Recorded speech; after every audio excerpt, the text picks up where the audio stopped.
You're listening to the Captain Jack Sports Show on Northeast Streaming Sports.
All right, everybody, how you doing? Captain Jack here.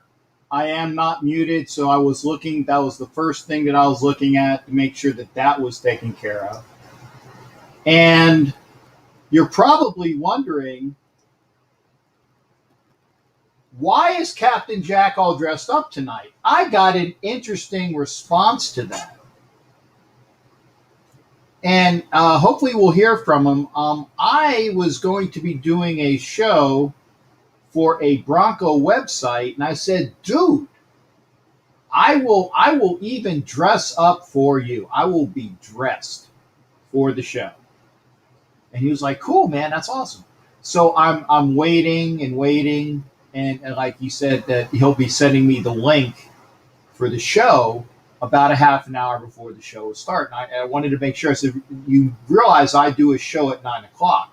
He goes, yeah, man, we got you. The show will be from 7 to 8 p.m. Eastern time. I'm like, thank goodness. So I'm waiting on this link, and it's like 6:30 my time, and I'm getting a little antsy, and then like I'm waiting to try to get the information.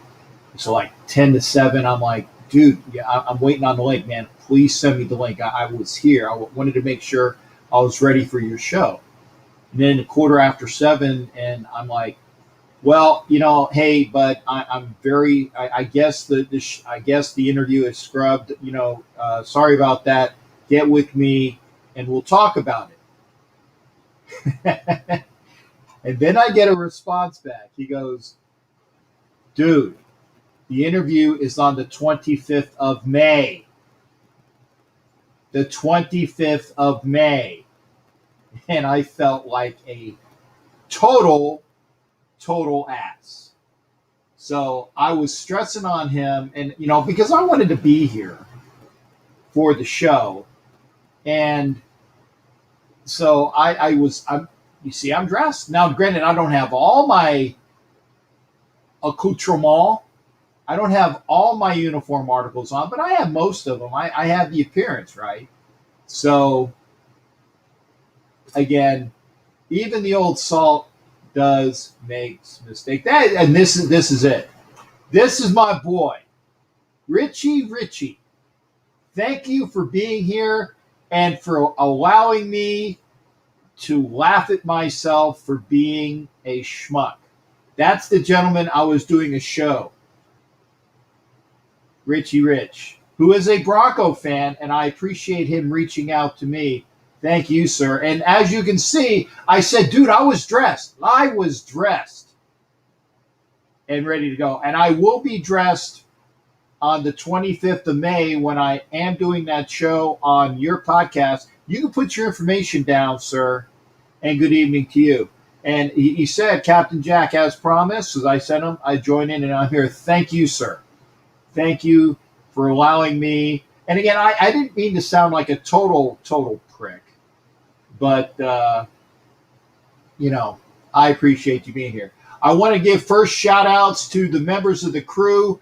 Obviously, they get the first ones, other than normally it wouldn't have been Richie Rich. It would have been Asylum, who is a member of Captain Jack's Galleon of the Chiefs Mess. You too can be a member of the Chiefs Mess. Make sure you come aboard. Let me get this information out to you, okay? Because if you want to be a member or even have information about membership, email me. Email me your name and address, what you would like. It'll be at captainjackrackham@gmail.com. I swear I have a video I've made up. I need to put it on YouTube, and I'll do it eventually, real soon, because it's done. I've had it done for a week, and it will talk all about membership. So remember, you too can be a member of Captain Jack's Galleon. That video will be coming out, and just drop it by here. And while I got all the banners up, let's go through them. Remember to get in on the Captain Jack's Treasure Chest of Prizes. There's a big box behind me that has all sorts of wonderful Raider gear in it. It's all Raider gear except for I think there's like one Hall of Fame, Pro Football Hall of Fame polo. Very nice polo, by the way. And I will say this to you as well, Richie, while I got you on. The last person who won in the Treasure Chest of Prizes was a Bronco fan, Mary Brannon. So she won the prize spinning the wheel. Now, you too can spin the wheel. All you have to do is when I am live, go to the comments section. You'll see that $sign underneath there. Send your donations of $5 via Super Chat or Super Sticker. That gets you one entry into the contest. One entry into the contest is done via donation there, okay? Other ways you can do it if you're watching this show. And by the way, I'm on every Sunday, every Thursday, and starting after the draft every other Tuesday. Although on Mother's Day, I think I might move that show to Monday. But again, I'm going to have the shows on. You'll know about them. Go to youtube.com, subscribe. You're here already. Hopefully you're subscribed. Go to youtube.com, subscribe to the show, ring the bell until you see all those vibration things going on. And you'll know when I'm on, you'll be here. And remember, you can always catch me on, because I upload the shows after I've done them. to I use Buzzsprout. I'll push them up to Buzzsprout, but I'm on all of them: Apple, Pandora, Stitcher, iHeart, Google, Spotify. If you're listening to a podcast and it's something that's known via a podcast link, I'm on it. All you got to do is look for Captain Jack Rackham firing a broadside from Captain Jack Scallion. Look for me on your favorite podcast site. Download the show. If you miss it, always you can catch it on YouTube, and I'm also obviously on Twitch. I'm on Facebook. Tonight I am on Zodiac TV, and also, and I got to give a shout out to the network that I'm on, Northeast Streaming Sports Network. Those are the folks you saw that advertisement for. Northeast Streaming Sports, great collection of independent sports guys on one network. Northeast Streaming Sports Network. Go there. You'll get a really good inundation of sports, okay? So go there. And again, for the show, for this Thursday, upcoming, for the draft, you can watch me. I'm going to tell you what's going on the draft. And if you listen up, and this is something I'm very happy about, if you listen to me and you're an Apple user, go to the Colorcast app on Apple, listen to me broadcasting from the draft or about the draft. If I get enough listeners, and I'm not sure what that is, I think it's 200 or 250. I think that's the number.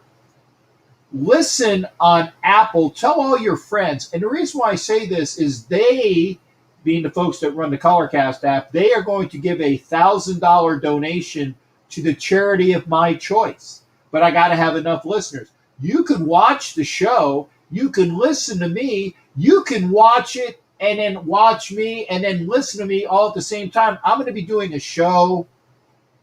I'm going to have like my phone on or one of those Android, tablets, hopefully broadcast. Well, I am going to be broadcasting on Instagram, either via the phone or the tablet. Hopefully we'll see if that works. I'm going to have my iPad. I'm going to be on Colorcast. I'm going to be obviously on all of these different things. I'm going to be doing a show, or I should say I'm going to be part of a show for the Northeast Streaming Sports Network at 6:45 p.m. on their channel. So I will be giving you a synopsis of what's going on with the Raiders. So catch me there, Northeast Streaming Sports, 6:45 Eastern on the draft. And here's what I'm going to do. The draft starts at 8 o'clock Eastern. I'm going to turn on the cameras early, probably at 7:30-ish, okay? And we'll be on. And even if I'm not on camera, it'll be on, and you guys and gals, mates and wenches, everybody can talk amongst yourselves while we are doing the draft. And I'm going to be on. I'm, like I said, on all of those things. I'm going to be broadcasting here. I'm going to be on Colorcast, doing the play-by-play. I'm going to be on Instagram via my phone or a tablet, whichever one works. I'm going to be busy as Fonzie. Busy AF. Busy as Fonzie. But you can listen to me doing that. Remember, you can send, donations to the channel via the link here underneath. You hit the $. Every $5 gets you one entry into the Captain Jack treasure chest of prizes.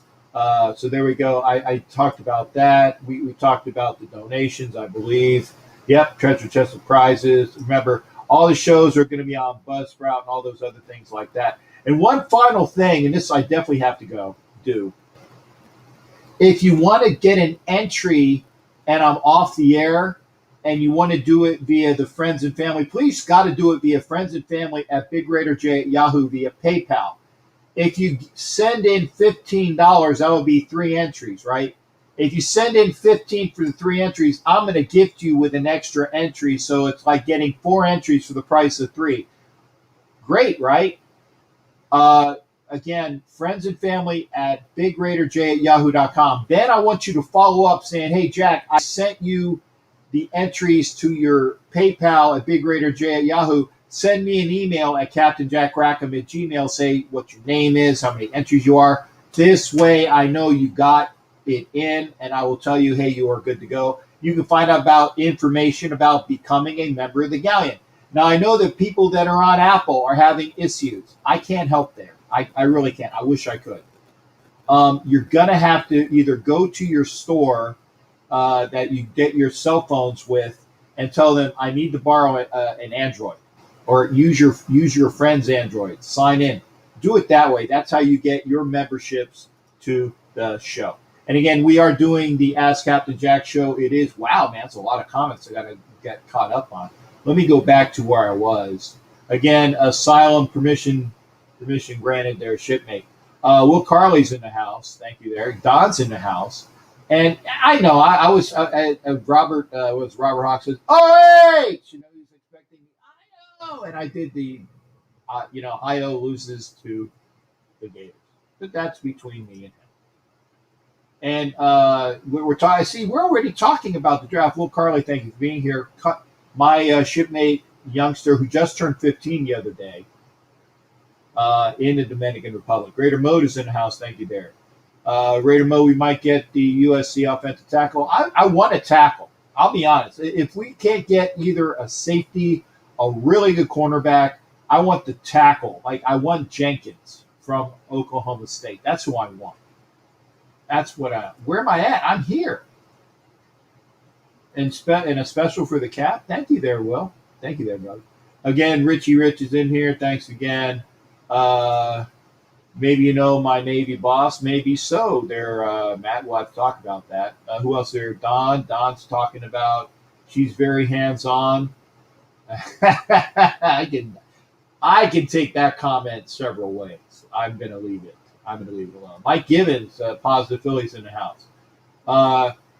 And again, thank you for being here, Rich. Where am I at? Boy, I go down and boy, it's like, there's so many people. I'm missing all these. I got to go all the way up. I said, like, I'd be there. And okay. Oh, Browns, Gabe Baker, Mayfield, and extension. Here is my glee for Browns news. But at least I reacted. Yeah, Don wants to know who the Broncos are drafting. Jared, who will give this Pittsburgh report later, is in the house. There you go. Broncos talk is given the Broncos talk Tuesdays at I think it's MHRT. I think it was 7 p.m. There you go, 7 p.m. Eastern Standard Time, part of the MHRT network. And look for me on the 25th of May. I will be there. Derek Carr needs to prove himself. Baker Mayfield needs to prove himself. I'm just saying it.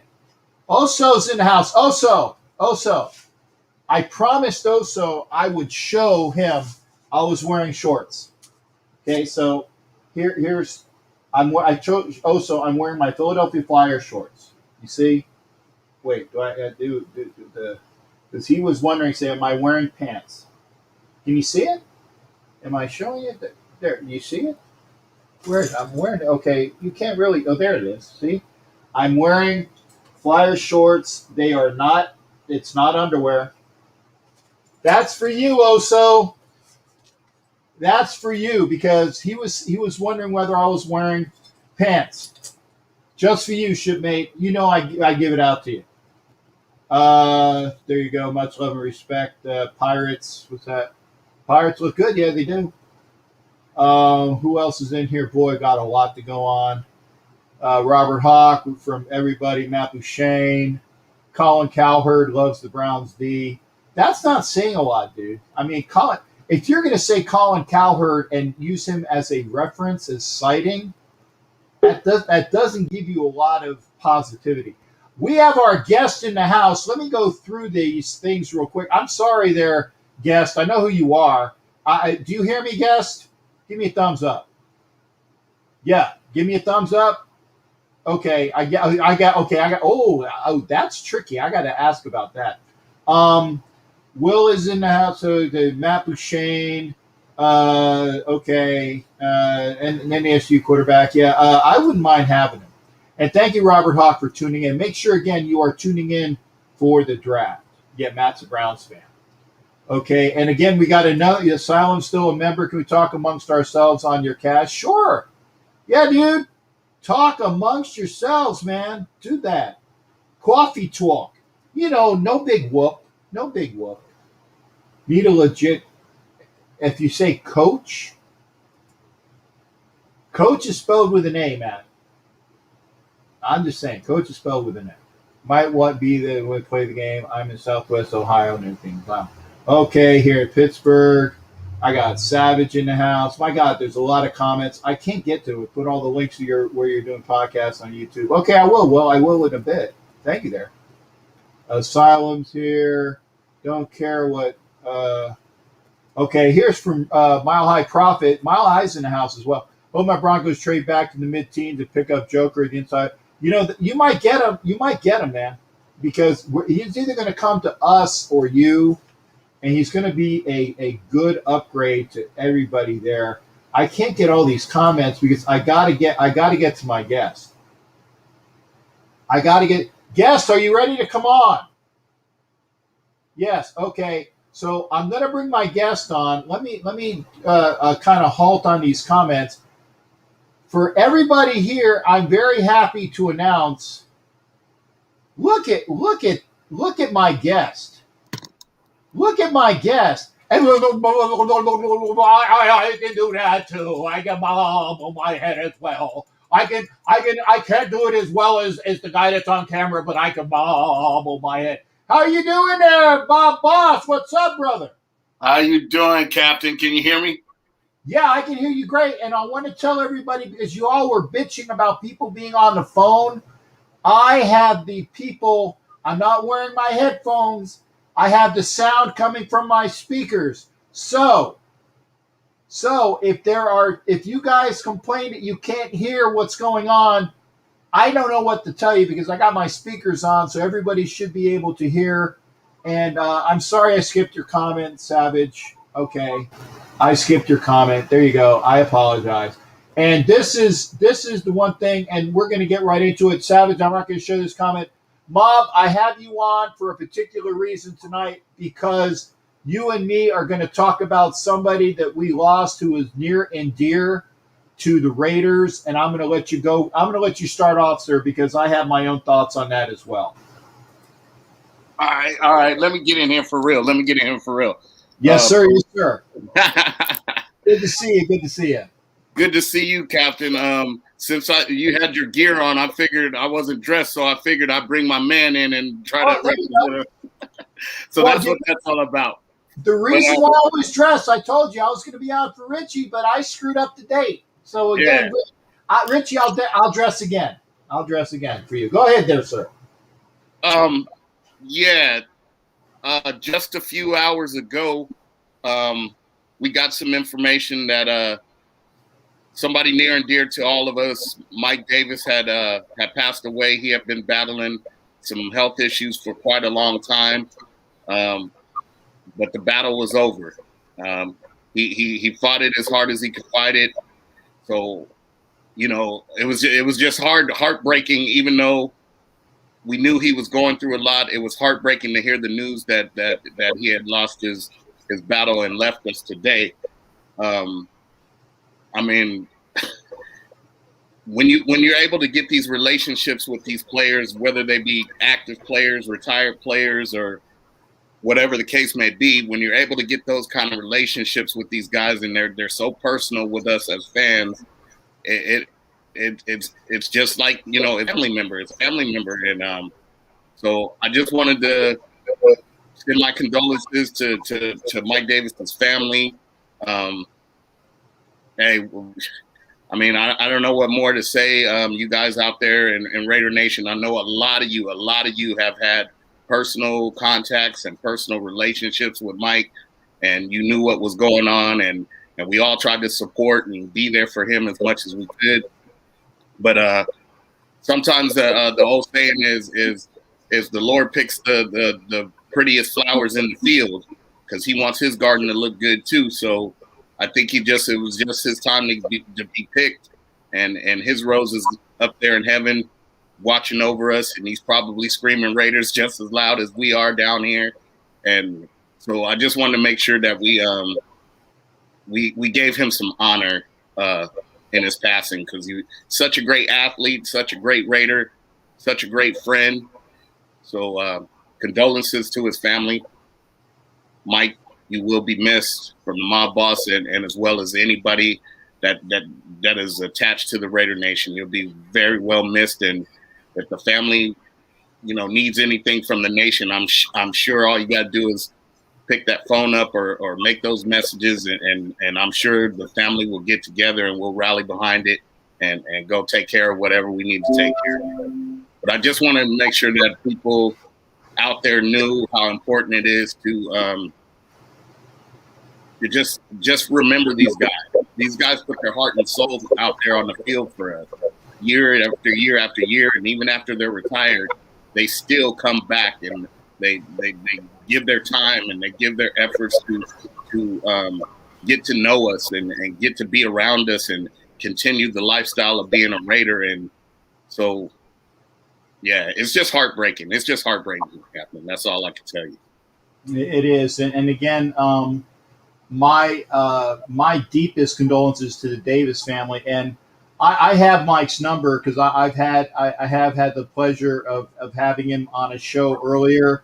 I wanted to have him back with a video because my interview with Mike Davis was so old. It was like when I had to do the call-ins and had the gentleman there, and I was talking to him, and you just had a picture of me. And then I got better. I actually had pictures of the athlete doing other things. And now that I got the StreamYard going, I wanted to have Mike on with all of us. And unfortunately, it didn't happen. And I feel bad because again I've kept up with Mike and all the times that I've had a chance to talk with him. I remember the last time I saw him was the last weekend in Oakland for that game against Jacksonville, and I was staying at the Hilton, and he was next door in the hotel next door, and him and a bunch of the Raiders were staying there, and I got a chance to hang out with him and his wife and a couple other people like that.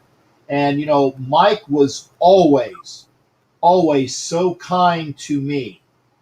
He was always so kind to me. He was giving of his time, and he always had a smile and a chuckle and just that beautiful warmness that he had. I mean, it's going to be missed because, again, that's one player that we're not going to have around that really just gave his all. And what Mike enjoyed amongst the most is something that, and I talked with Joker after the show that he just did with Corey because I had to talk to Joker about it, and we spoke about this. And this is for Mike, and this is for a lot of the players of old. A lot of the players of old, when they have the camaraderie and the spirit and the love that they have for Raider Nation, yes, it's about us. It's not necessarily about the organization, because the organization will take care of you to a point, but the organization pretty much, they keep up with the roster of the people that are there. And Al Davis used to say, once a Raider, always a Raider.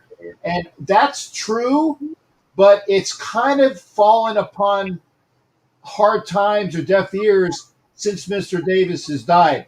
And when Mike was alive and all of these other players that would go to these functions, they lived for it because of us, because we showed so much love and admiration and camaraderie, and just wanting to hear from them and to give them a hug and say, hey Mike, and Mike B, hey Mike, tell me about the interception in Cleveland, and he would tell you that. He would tell you that story a million times. Exactly, and he had it down. Man. He had it down because everybody has a story. I'm going to ask Jack Squire. Jack, tell me about the interception for a touchdown in Super Bowl 18. Everybody has a go-to, and Mike's go-to was intercepting Brian Sight in the AFC divisional game against the Browns, Matt. The Cleveland Browns, yes.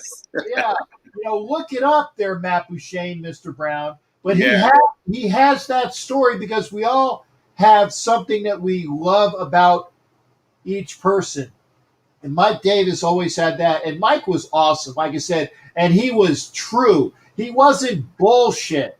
Yeah. He wasn't. And I'm going to have to remember at the 31-37 mark, I said the S word. I got to write that down. I write it down, Captain.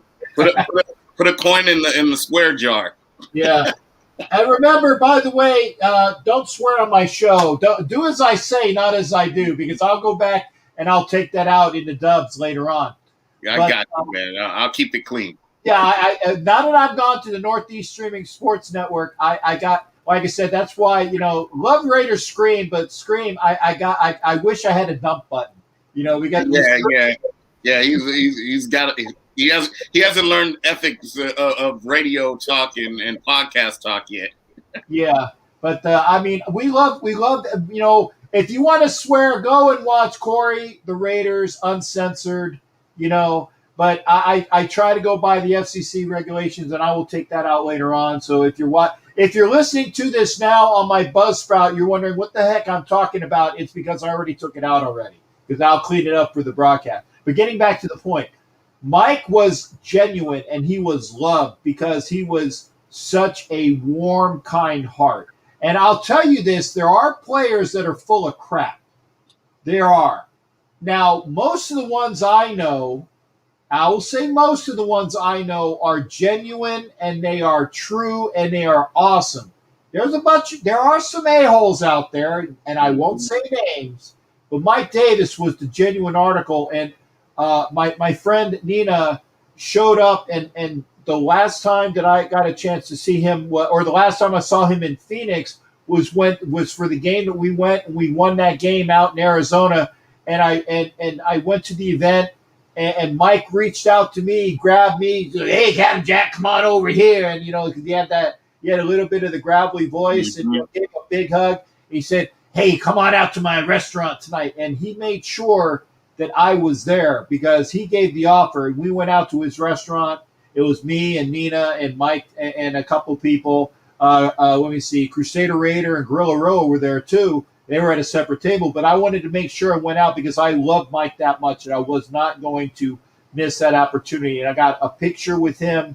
Well, the last picture of us together was then, because unfortunately I didn't get a picture with him the last time in Oakland because I figured, well, I'll see Mike again. And you don't. And you got to take those moments when they come. I'm sorry, Bob. You know me. I'll go run off. No, man. Me and you are just the same. We could get on a roll and go, but like I said, I'm glad you said that because you never know when your last chance and your last opportunity is. So when you see your buddies, when you see your family members, hug them, tell them you love them. If you want to take that picture, but don't miss out on your opportunities because we never know how life is going to go, and we're not all promised tomorrow. We're not even promised the next moment.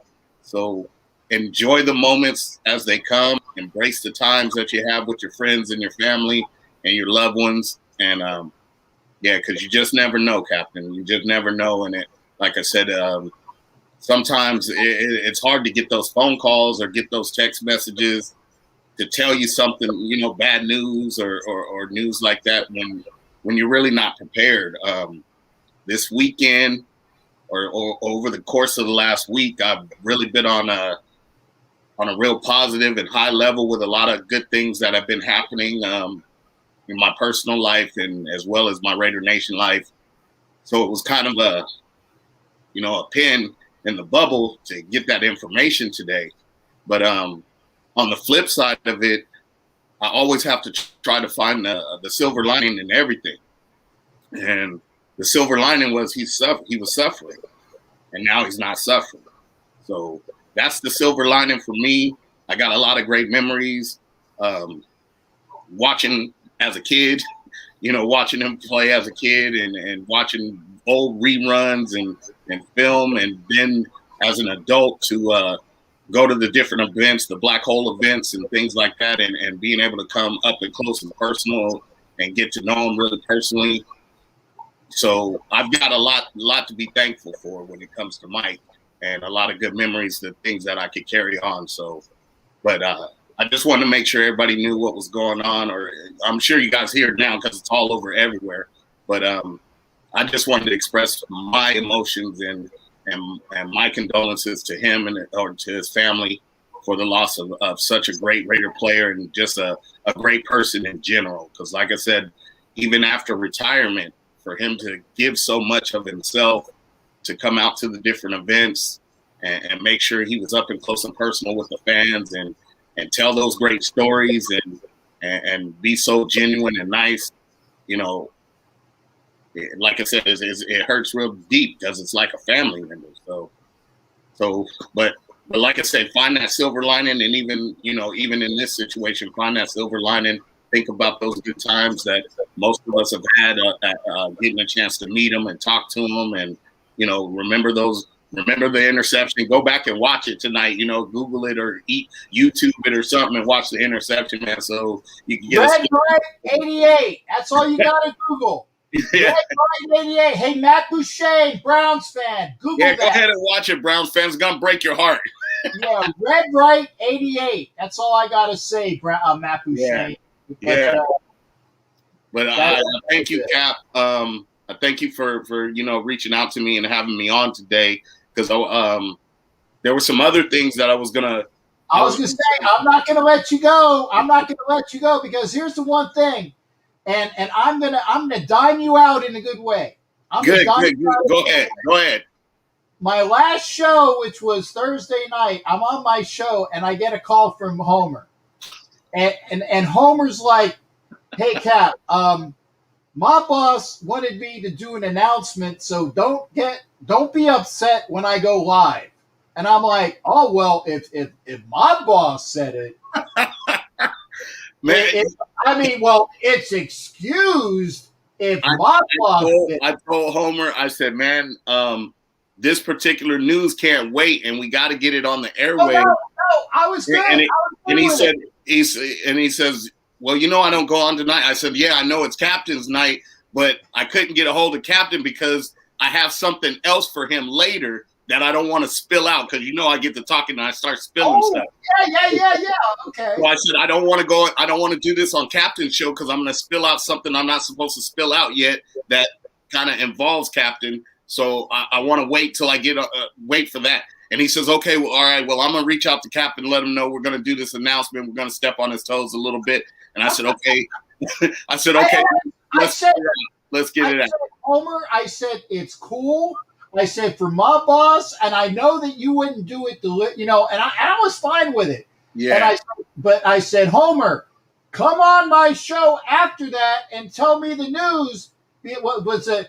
Doctor, tell me the news, or actually be Homer, tell me the news. And I still don't know what the news is, so you can do it twice. You can tell him, tell me what the news was that Homer spilled, and then you can do your extra that involves.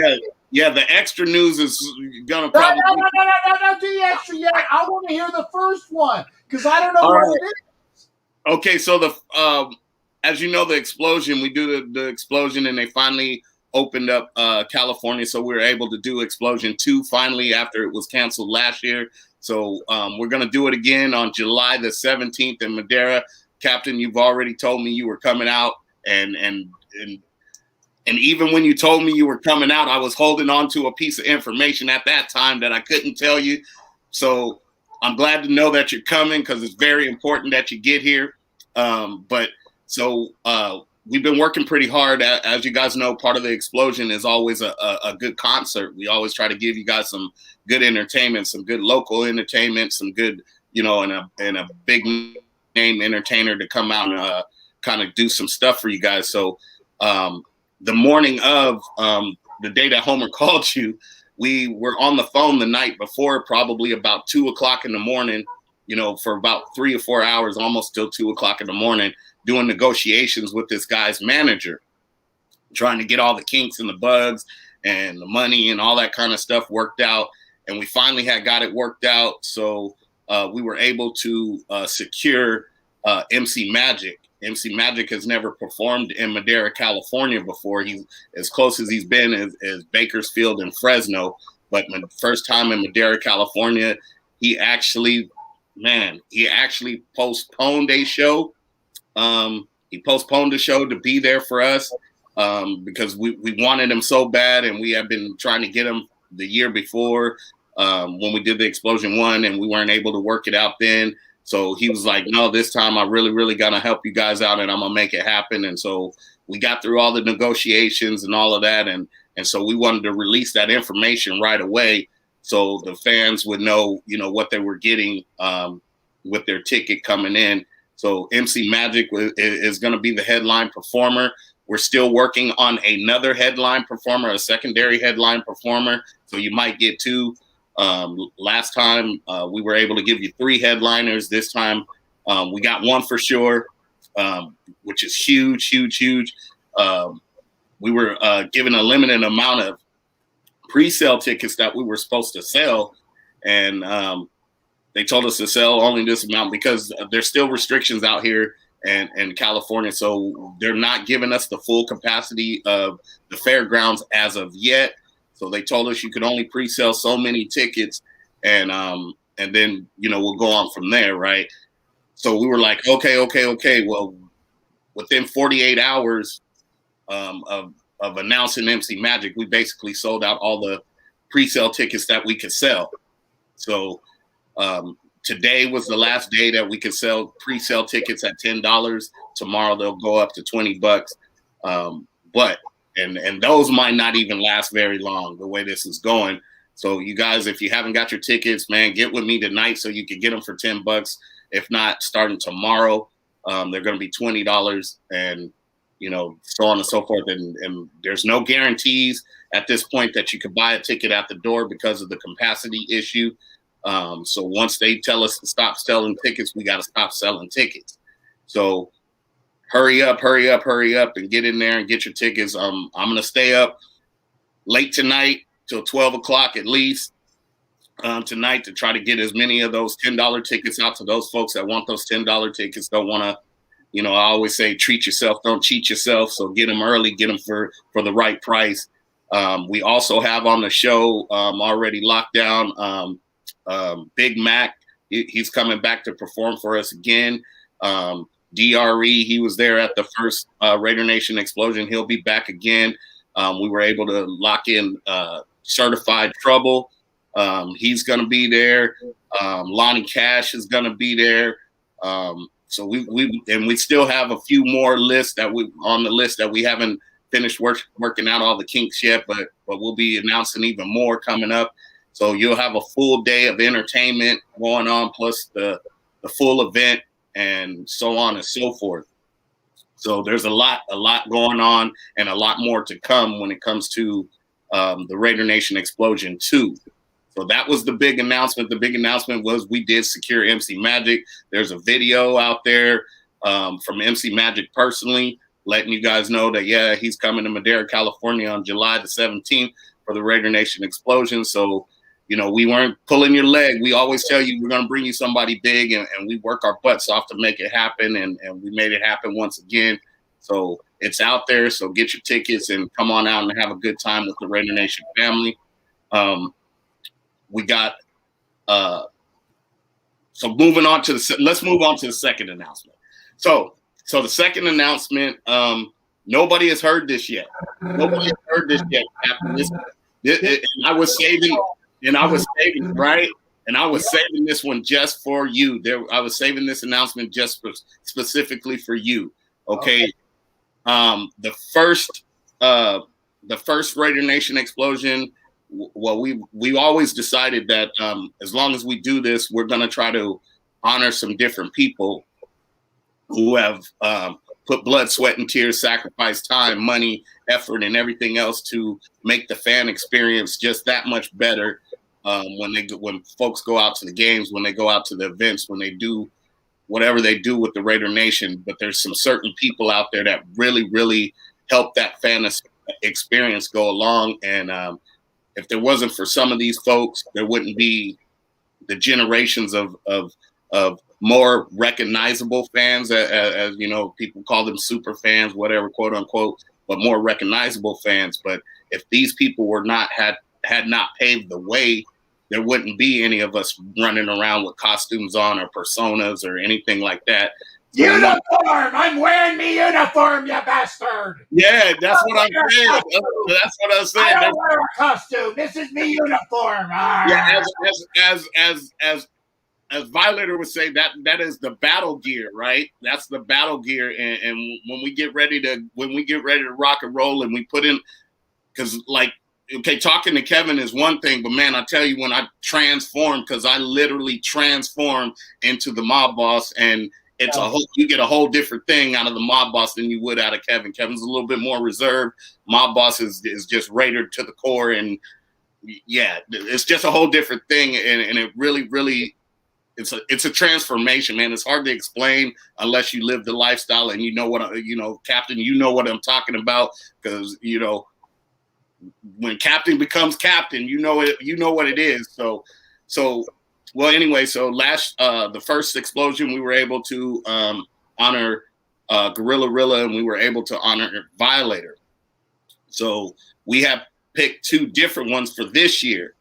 And I had to make sure that those people were going to be involved. And earlier today, I spent, I don't know, about a good hour and a half on the phone with the first individual, making sure that was going to happen. And then I already kind of knew the second individual was going to be coming our way. So I was pretty much locked in. And I said, okay, so now I just got to drop it on the second individual and let them know what's going on. So the first individual we will be honoring this year will be Senior Raider. It's going to be Sean. I think we picked a great person. He's a legend out there. He's been around for years. Everybody knows who Senior is. That big cup with the beer in it. All of that kind of stuff. And he has. And when I tell you he has went to war for the Raiders, he has went to war for the Raiders. If you know anything about Sean, Senior Raider, ask him one time about some of the stories and the cities he's been to, and some of the small altercations and things like that in defense of the Raiders. In the defense of the Raiders, he is a Raider to the core. So it's an honor. It's an honor to be able to show him some appreciation for his blood, sweat, and tears, and the time and effort he's put in. But the second individual that we're going to honor on that day, I can tell you from firsthand knowledge, he is a close personal friend of mine. He's my brother. I love him dearly. I've bumped into this man in cities all across the country. When I went down there to Miami and Florida, I know you know this guy is hanging out in Florida.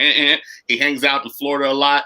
And but I seen him there. He comes my way. He comes down here to the West Coast, and anytime we call him and say, hey, can you do this, or can you get there? He makes every effort to do it for the fans and gets around.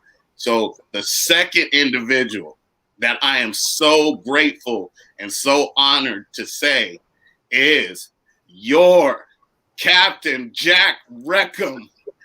He is going to be our second guest honoree at the Raider Nation Explosion 2. That's why I said I've been holding on to this. When we talked a few weeks back and you said, Mob, I got my COVID shot and I'm coming that way.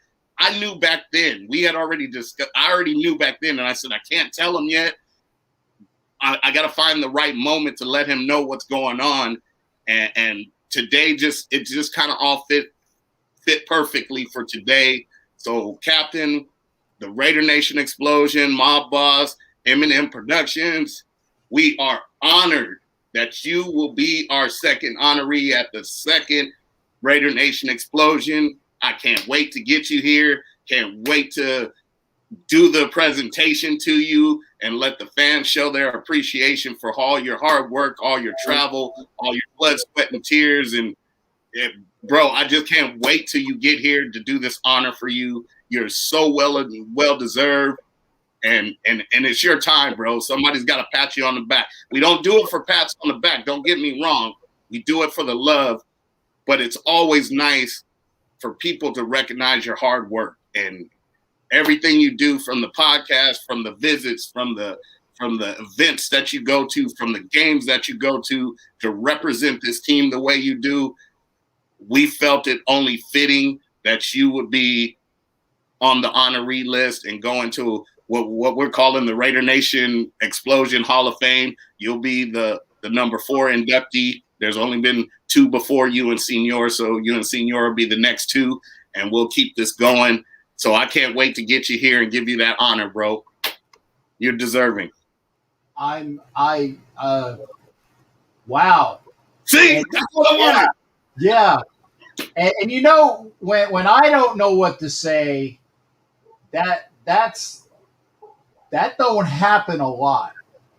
That don't happen a lot. So in order to shut me up, you got to really floor me, and you have really floored me. And I will get to the comments in a minute, but I am beyond humbled here that I would even be considered as such. I try to do what I do because of my love for the fan base and for my team and for when I was talking with Violator years ago, it's like it, and I told her, I said I wish to be an A-lister like you, and he Right?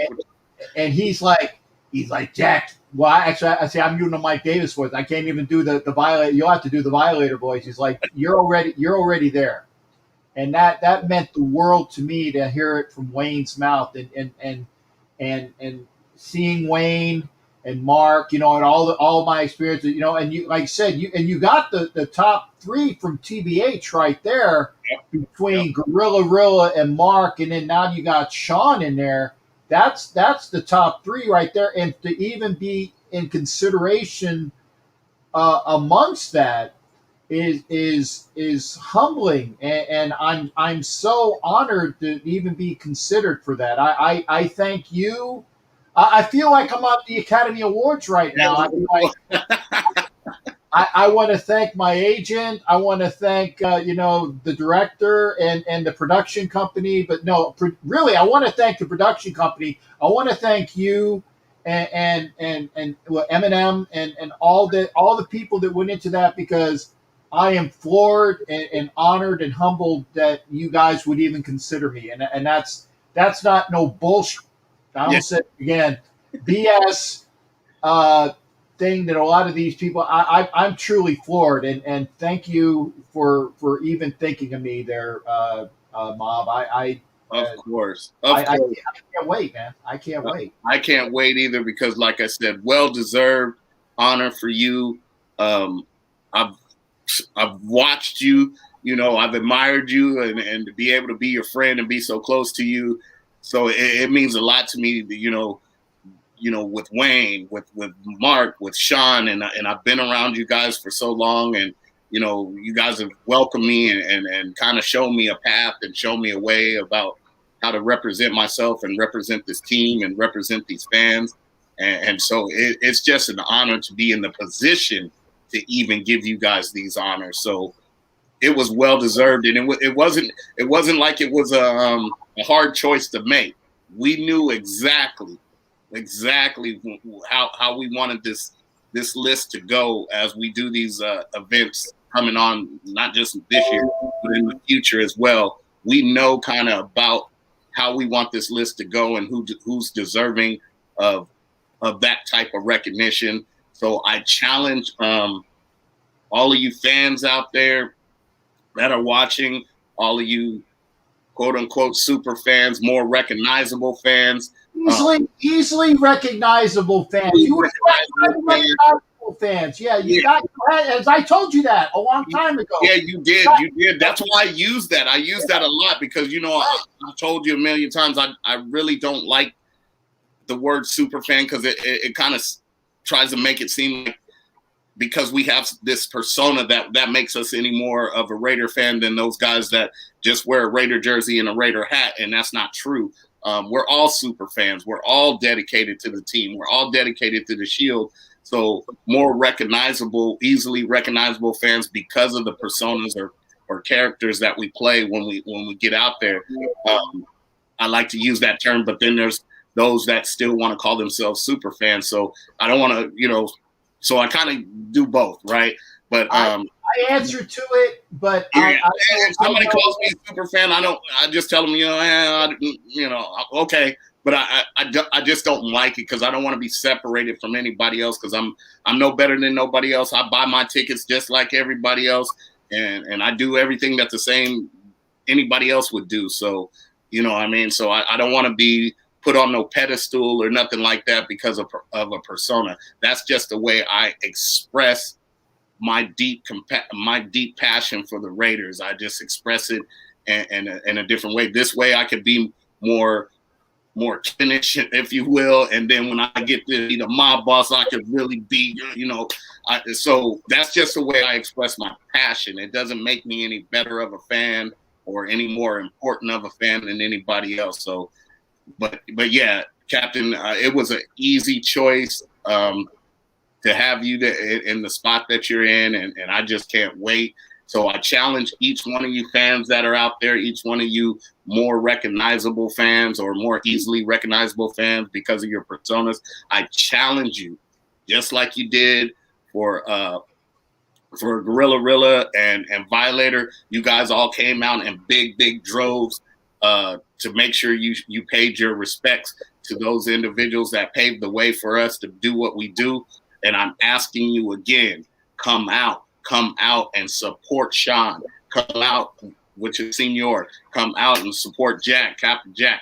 Come out. They are deserving of your respect. So come out, show them some love, support them as they receive their honors. So get there by any means necessary. Get to the event so that you can show these two gentlemen how appreciative we are of what they have done for the fans, for the Raider Nation, for the Raider organization, for the team that's on the field. And these are the guys that are showing us how to be true fans. We need to show them their respect. So come out. I'm challenging each one of you to get out here to Madera, California on July the 17th at the Madera Fairgrounds and come give Captain Jack their respect. Come do it. I'm challenging you. All right. So that was the big news. I didn't want to take up all your show because I know you got some other things people want to talk about. The draft coming up. We got the draft next week. And there's so much more to talk about. But the two things I just really wanted to touch on was, send my condolences out to Mike Davis's family. And also, I just wanted to let you know that, Captain, you are well deserving. And we are so excited to have you coming back. Captain traveled. I'll tell you a real quick story. Captain told me the last explosion, he says, are you guys going to have an award for the guy that travels the furthest? And I said, I don't know if we're going to do that, Captain, but we'll see about it, right? And he traveled all the way from Florida. And again, he's traveling again all the way from Florida to California. That's all the way one side of the coast to the other side of the coast to be there just to support you guys, just to support the fans, so that just tells you what kind of guy Captain Jack is, and that's why we're honoring him, because when you give him that phone call, if he could do it, he's on his way, man, with no hesitation. And so that's why we love him so much, and that's why I can't wait to get you out here and present this honor to you. That's why I told people the first time. They said, well, Mob, you got all this stuff that you're going to be doing during the event. Who's going to do the presentation? I said, well, ain't nobody doing that presentation but Mob Boss. I guarantee you. And it's just like this time. Nobody is going to do that presentation but me, because it means so much to me. And like I said, to be able to watch you guys over the years and then be able to rub elbows and call you my brothers, and you guys take me under the wing the way you guys do. And I feel it's only fitting that I'm like the perfect person to give you that honor, man. And I wouldn't let nobody else do it. I'm being very selfish, I'll tell you that, because there's some other people that said, no, let us do it. Let me do it. Oh, I want to do it. I was, nope. That's coming from Mob. That's going to come from Mob Boss. I mean, the award honestly is from all of the fans, of course, in the Raider Nation via Eminem Productions, but as far as that presentation goes, man, that belongs to Mob. Mob's going to do those presentations. No, well, again, thank you. And I want to tell people where that story came from, because I said it to Mob offhand. I said, Mob, when I went to my 10-year reunion from high school, okay, and obviously my high school reunion is here in Florida, I traveled from California. And they had an award. They had a present. The person that traveled the farthest to go to their 10-year reunion got a gift. And I had traveled across the country to go to my 10-year reunion because I loved all that was involved with being in my high school. And the gift was a drill, one of those, not a cordless drill, mind you, a drill that you had to, with the Plug cord, in. you had to plug it in. And I still got that drill to this day. Because that's important. That's important. Yeah. I said, why? I said, all those people that have these battery-powered drills, why? I already got a drill. And I got it from my high school class for being a person that came from farthest away. And it means something to me. And I said, and I told my boss that, well, you better have it. And I said it flippantly. I did. I said it flippantly. But the fact that you remembered that, now I feel bad. No, no reason to feel bad, Captain. I thought it was hilarious, and I thought about that. I said so many people have traveled, across the country to make that event the year before last. So many people got on planes and trains and whatever else, buses. There was a few people that even rode in on buses to get there to us to be at that event. So actually, that was a very good point in a sense, and really we didn't even think about it until you mentioned it. But this time, Captain, I got something special for you for traveling so far. I got something special in it, and it's better than a drill. I promise you, it'll be better than a drill. And I tell you where it's going to go. It's going to go on my desk. So when you see the screen, it's going to be right here. I'll find a place. It's not like I got to find a room for it. Yeah. You're gonna want a nice little spot for it, man. I promise.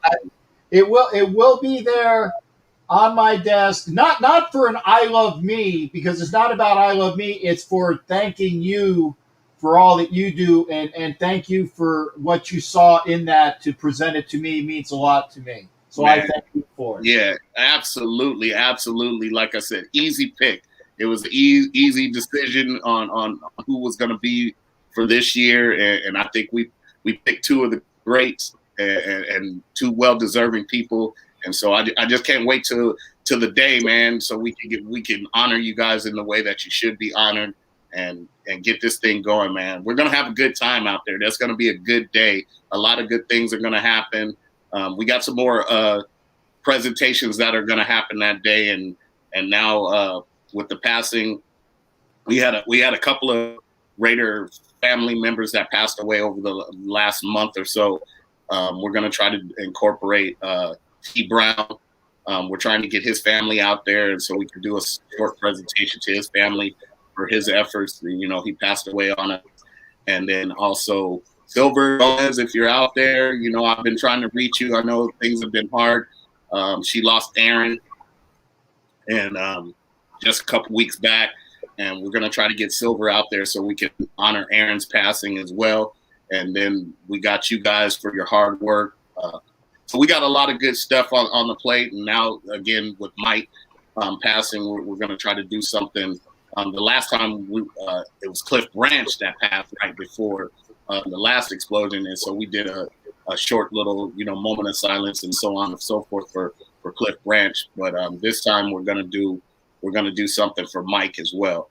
So there's a lot of good things that are gonna happen on that day. It's gonna be a real emotional day, but it's gonna be a real good day.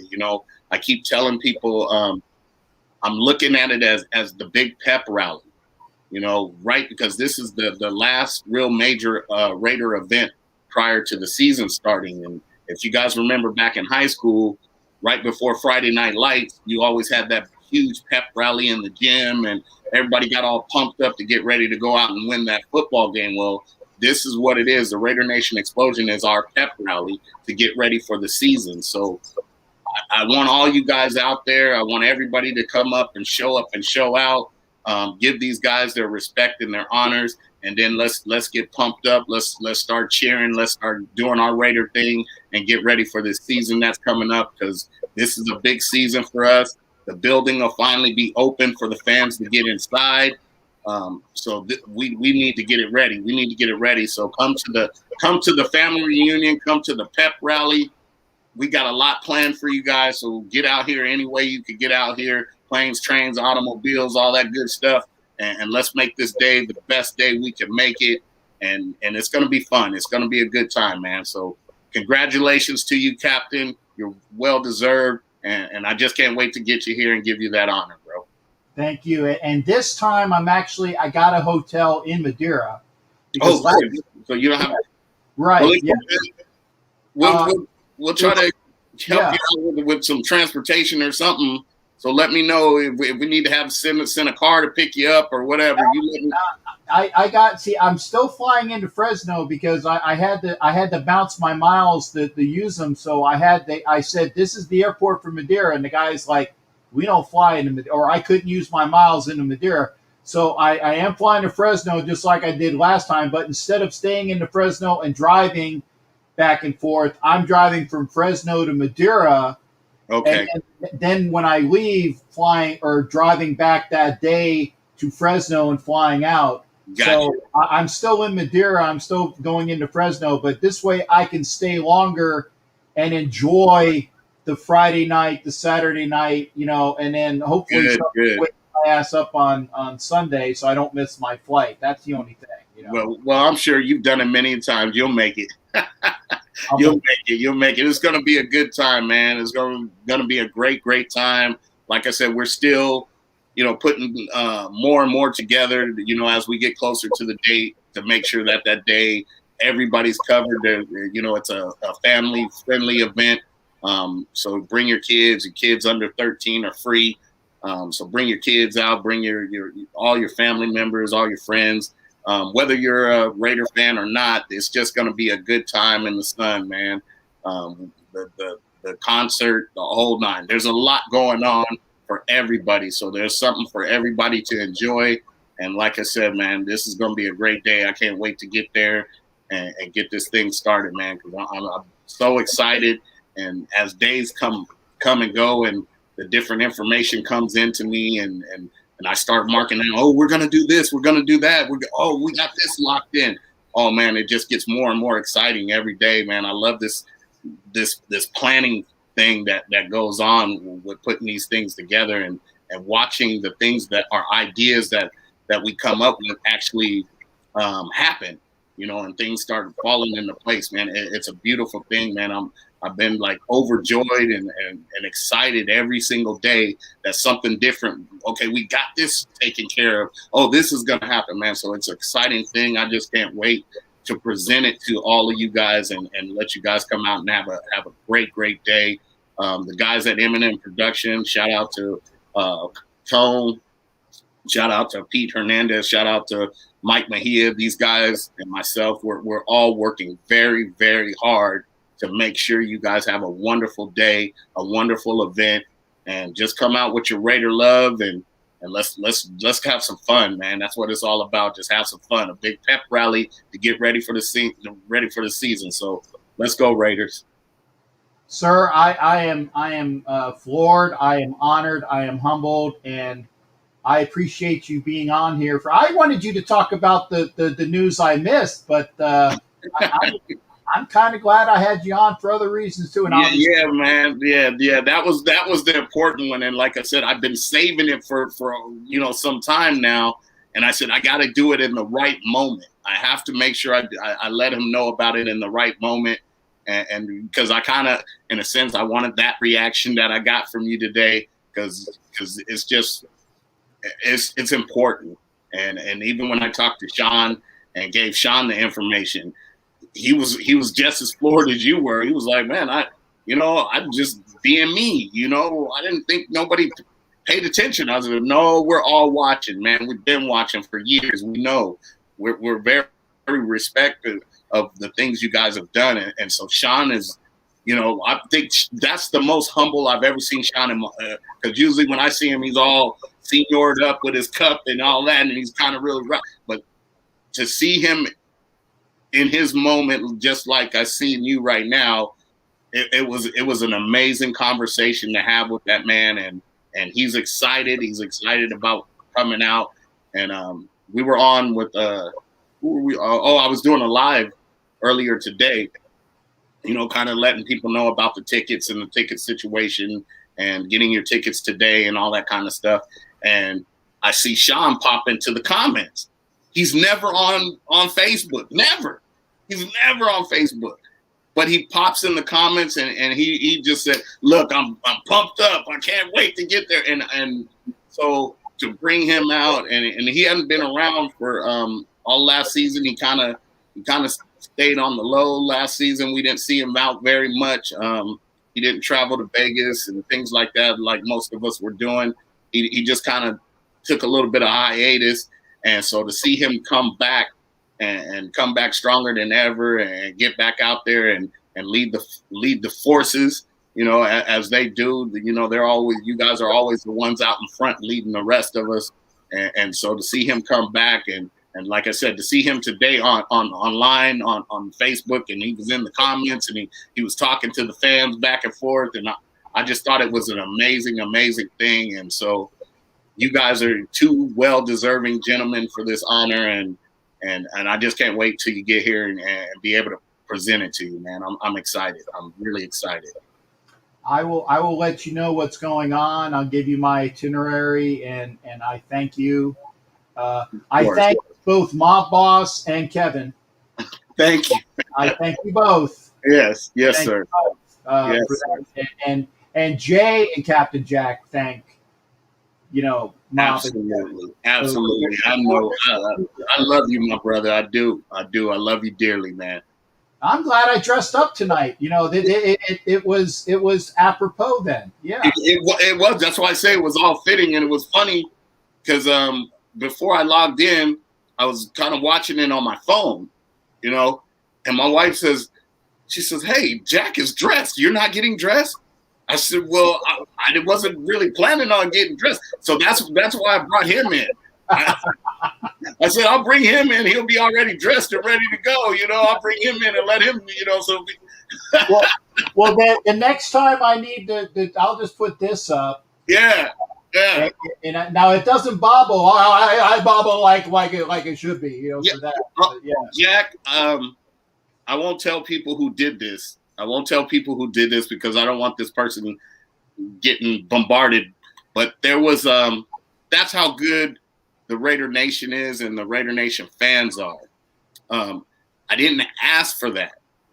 I just, you know how we go to the mailbox and you open up Raider mail and you say, hey, well, there was a box and it had a return address on it, but I didn't recognize the address, but there was no name on it.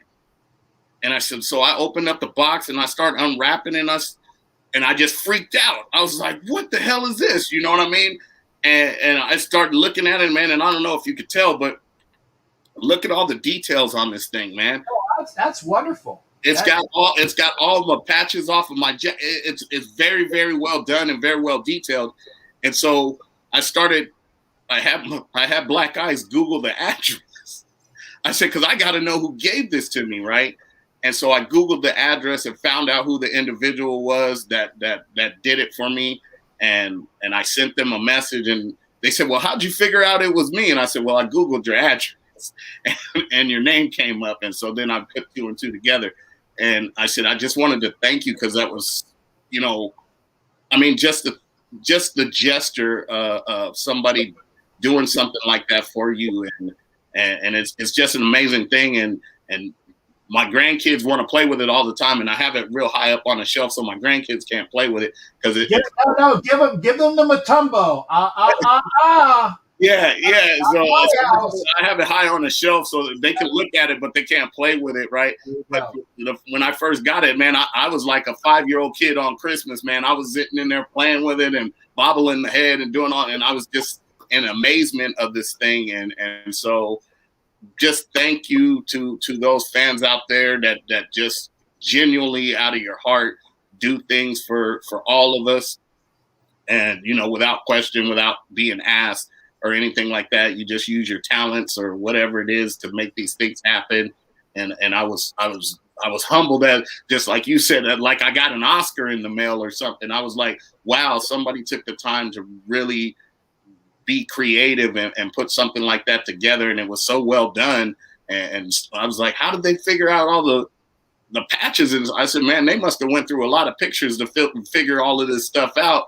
So whoever this person put, you know who you are. So this person put in a lot of effort, and I really, really appreciate them. And, you know, thank you so much. And I'll always be grateful for anything that, you know, when people come up and just want to shake my hand, I'm grateful. I'm humbled by it, you know. So when stuff like this comes, man, it just touches my heart, and it just makes me want to go that much harder for the Raiders, makes me want to do that much more for the fans. And you know, because somebody's out there, you've inspired somebody to pay attention. And you know, if I could keep people focused on the Raiders, keep people focused on the fans and the team, and keep the spirit of the Raider Nation alive, I only want to do my little part and keep it going. And when I get things like that, it just really shows that maybe I am making a difference to somebody. I don't have to make a difference to everybody, but somebody, you know, I'm touching somebody, whether it's a little kid, whether it's an adult man, adult woman, whoever it is, you know. So to be able to be in those positions to kind of, you know, inspire people to continue to fight this fight in the Raider Nation, man, it's a blessing. It's a blessing to be in this position, and I love it.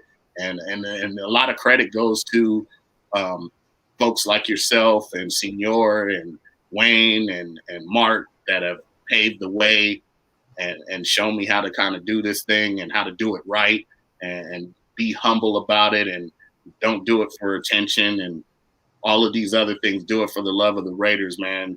You guys have shown me the way, and I'm trying to follow and make you guys proud, so that if one day you guys, you know, Lord picks you out of the flower garden and takes you up to his garden, at least you know Mom's going to step in and keep it rolling, man. I'm going to keep it rolling because you guys have taught me right. You taught me right, and I pay attention, and I do listen. I'm hard-headed sometimes, but I listen, and I pay attention, and I do what you guys ask, and I follow you guys' lead. And so it's just, man, it's amazing to be able to call you guys brothers and be able to pick up my phone or send a message, and you guys answer me back, you know, and they say, hey, Mom, what do you need? You know, man, that is such a emotional and special blessing to be in that position. You know, not everybody's in that position to be able to call Mark or be able to call Wayne or be able to call Captain Jack, but the Lord has blessed me in some way to get in that position, and I love it and I appreciate it. So. Well, it's appreciated as well, and I thank you.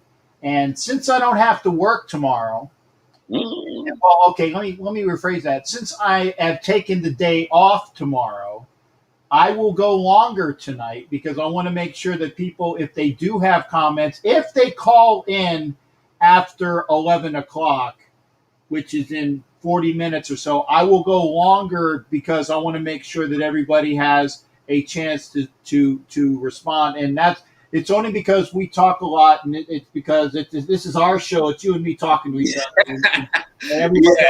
Yeah. And I thought about that. I said, man, I know this is Captain's night. Sundays is this big night to talk about football, but this is so important, and I wanted him to know, you know, and I wanted to share it with you. And so I said, I gotta get on there tonight and let him know what the deal is. And so I said, man, I'm gonna try to be as brief as possible, but me and Captain both love to talk, man. So I don't know how brief that's gonna be. Yeah, well, again, folks, don't worry about it. I took tomorrow off because I had to get my car done, and I got to stop by a doctor, and then I'm talking to a lawyer. You know, so I'm going to have another. The show will go on, and it will go on longer. So don't worry about that. Mob, thank you for being here. I appreciate it. While I got you here, and this is my last thought. I swear this will be my last thought because I love you.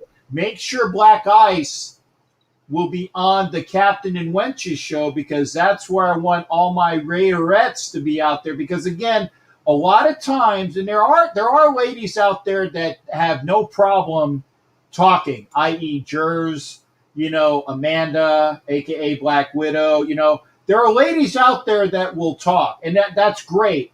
But there are ones that don't, and I want to make sure that we bring out the ones that are known as well as the ones that are not known, the ones that will talk and will get on camera or won't get on camera. But I want to make sure that the Raiderettes, and here's the other thing, if you know of a female that loves sports and not necessarily for the Raider Nation, although obviously my shows are Raider-centric, but folks like Veronica Yim, that's a Niners fan, or Crystal, who is a Seahawks fan, although she does a podcast on Tuesday, so I might have to catch her early. or obviously Mary Brandon, the Bronco lady, and I've spoken to her. I want all you ladies out there that there is a show that is centered towards you. Now, granted, if you're not going to talk, I'm going to let the lines come on and guys are going to talk. But you get head of the line privileges, and I definitely want to have Black Ice on there. I talked with Joker. We're going to have Sister Soul Ticker on there. Yeah.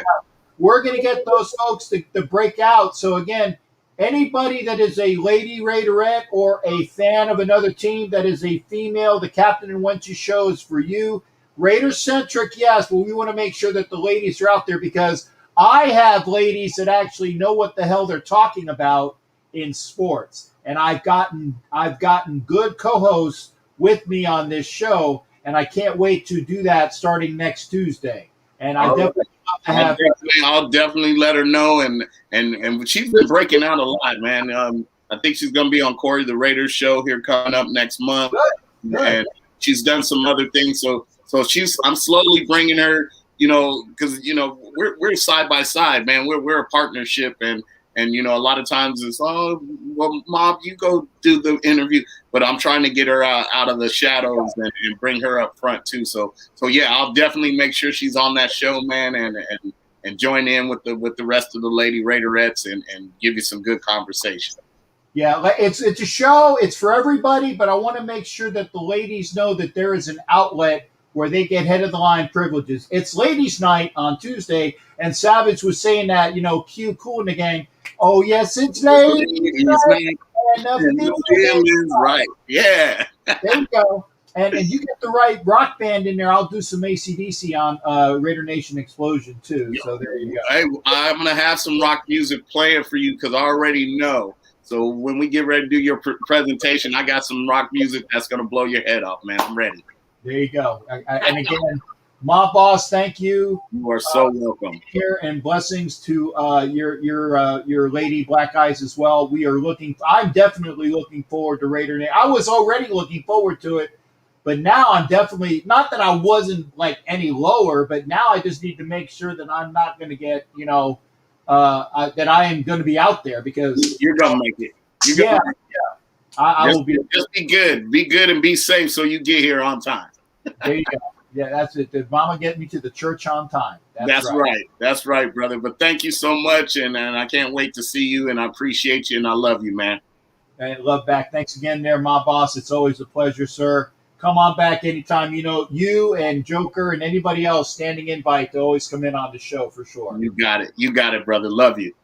Love you back. Thanks again there, shipmate. Appreciate it. Take care. You got it. Man, that's awesome.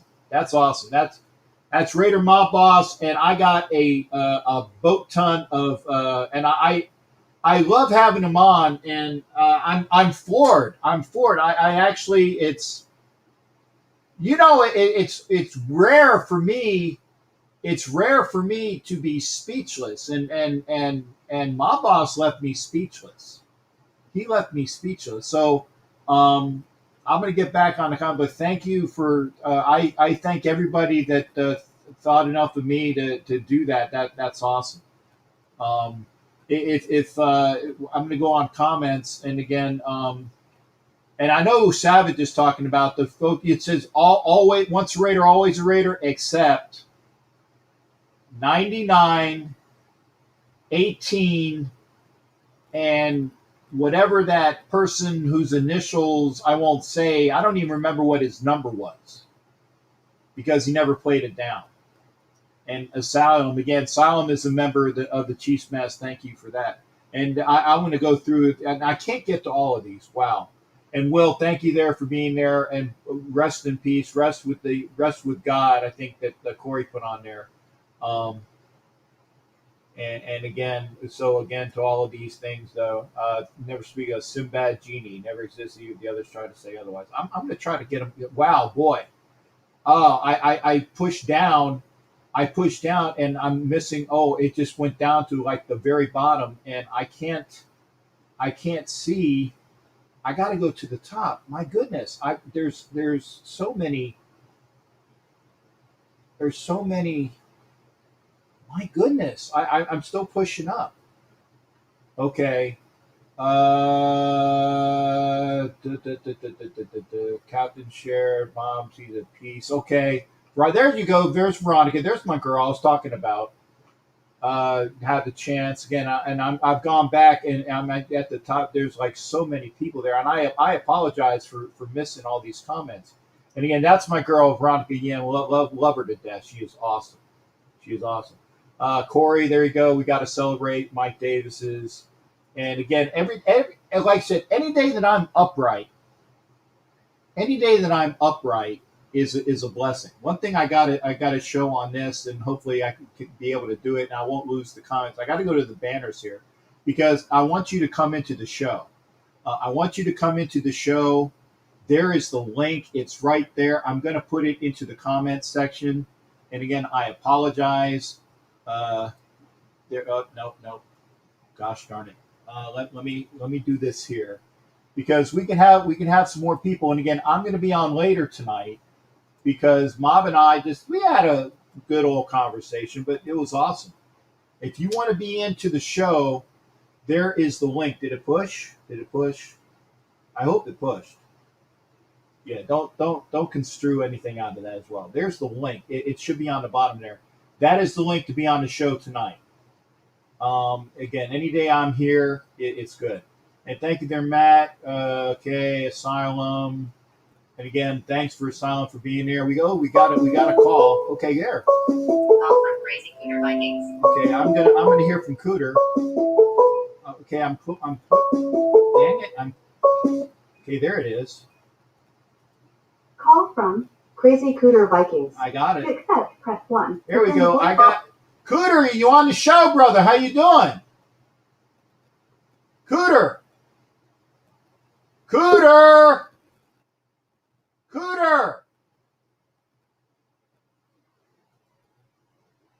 you here, brother? I don't hear Cooter. Hang on. I thought I was going to do this the right way. Okay, we'll do it. Cooter, you there? Cooter, call back. I'm sorry. Hopefully we'll try it again. Now it's Crazy Cooter. I got WTF fan, and again, I got so many people here. I didn't have a chance to go through all of these comments. WTF, I see you backstage. Don't go nowhere, brother. Don't go nowhere. I'm going to try to get to these. I'm sorry that there are so many of them. And it's so many. Again, rest in peace to Mike Davis from Homer. Homer is also a member. Homer is a crew member in the galleon. Thank you there, Homer. There's your shout out. And Matt Boucher says he's got two of his. And Becky Velvet, who's one of my V ladies. There we go. There's Cooter again. Hopefully I'll hear him Call again. from Crazy Cooter Vikings. Okay. Crazy Cooter Vikings. Cooter, you here this time? Hang on. Whoop. I changed the speakers. Okay, go on again, Cooter. What's going on, brother? Can you hear me now? Yeah, I hear you, and I'm glad you're here. How you doing, man? What's up? How you doing? What's up there? Up in now? Are you on the road? Yeah, I'm in Palmero, Missouri. And you're in misery right now. You're in misery. Yes, you are in misery. That's for sure. Hi, Vanessa. Okay. No, I was just out in Vegas about a week and a half ago. Did a couple deliveries out there, about 3 deliveries, and got the hell out of there. In Missouri or in Florida? No, in Vegas. I did Oh, 3 in deliveries Vegas. in Vegas. Okay. Yeah, about a week and a half ago. Okay. And again, I want to report. What's the stadium looking like? What's going on? What's that? I said, how's the stadium look, brother? Oh, Cooter, we lost you. Hello? right. Okay, there you Yeah, are. I'm here. Okay, we lost you for a little bit. Well, okay, so talk to me, brother. You talking to me, Jack? Yeah, no, I'm talking to you, brother. I'm talking to you. We got you on. Oh. Okay. No, I've just been the same. although I took a spill and went face first into the concrete about a month ago. Ooh. So, yeah, no, that don't do that. It hurts. And the concrete always wins. Yeah. I mean that's a losing proposition there. So. Oh, totally. It kicks, but it's still my left arm is still killing me. Okay. Well, I'm glad you're feeling better. And yeah, I'm doing. You know what? I'll live to do it again, Jack. Okay. So, And again, the one thing we like about Cooter, like I said, we had Matt Bouchane, who is a Browns fan. I got WTF, who's backstage, who is my Washington football team fan. I didn't say the R word. Remember, Cooter's a Vikings guy. Matt's a Browns guy. This is open for everybody. I love, obviously, Raider Nation rules. I'm sorry. Raider Nation rules. Oh, yeah, Raider Nation rules. But yeah. I like everybody else in here as well, and thank you for that. So you went out now. So you're feeling better. The concrete didn't win because you're here. So which is good. Yeah, exactly. Right. It brushed me off and hit me in the right direction. I'm good as rain. So. Well, that's awesome. Okay, well, I gotta say this to you because are you going to be able to watch the draft coming up? I'm not sure. I've never really got into the draft. I mean, if I was home, it'd be different. I'd go to a party, but I'm going to pay attention to it. Yes. Okay. But I'm not a huge draft guy. Okay, I gotta ask. Oh, and Will wants me to run for president. No, Will, I got too many skeletons in the closet. But there you go. And WTF? Don't go away, brother. Don't go away. We're gonna get to him talking about his Washington team. Yeah, and I didn't say this. He was like number 4. I knew that everybody was gonna say, yeah, I'm Derek Carr. I'm the Derek Carr on this team. So that's funny. So are you looking at? You're telling me that we should be looking at a certain guy, Jack, or what are you getting at for the draft? Well, see, that's what I said. What do you think that you need? Because again, you are a fan of the Vikings, and you we need offensive line. We need offensive line that protected our quarterback, like in 2009 when Brett Favre had as much time as he wanted, every damn time he wanted to throw the ball.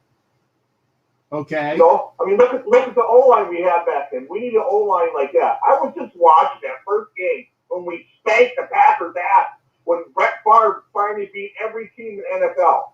Right. That was such an awesome game. And, so we need O-line. That's what we need. Okay. Well, when do you pick Cooter? I forgot. Is it after? Well, it's after us because you guys had a better record, right? Huh? You guys had a better record than us last year, so you picked after 17, correct? Like I said, I'm not a draft guy, so I don't have any idea what any of these numbers are. No, I don't know. Okay. I couldn't tell you. The only reason why I say that is because I want, and I've said this, and WTF, I got you, brother. I got you. Okay, good. He knows, okay, he's 6th. Okay, there you go. If you want offensive line, I want an offensive lineman if I don't get a safety or a corner or a linebacker. And I like I said, defense strong, back end of the defense, or I want an offensive lineman. And actually, I'm kind of thinking I want an offensive lineman.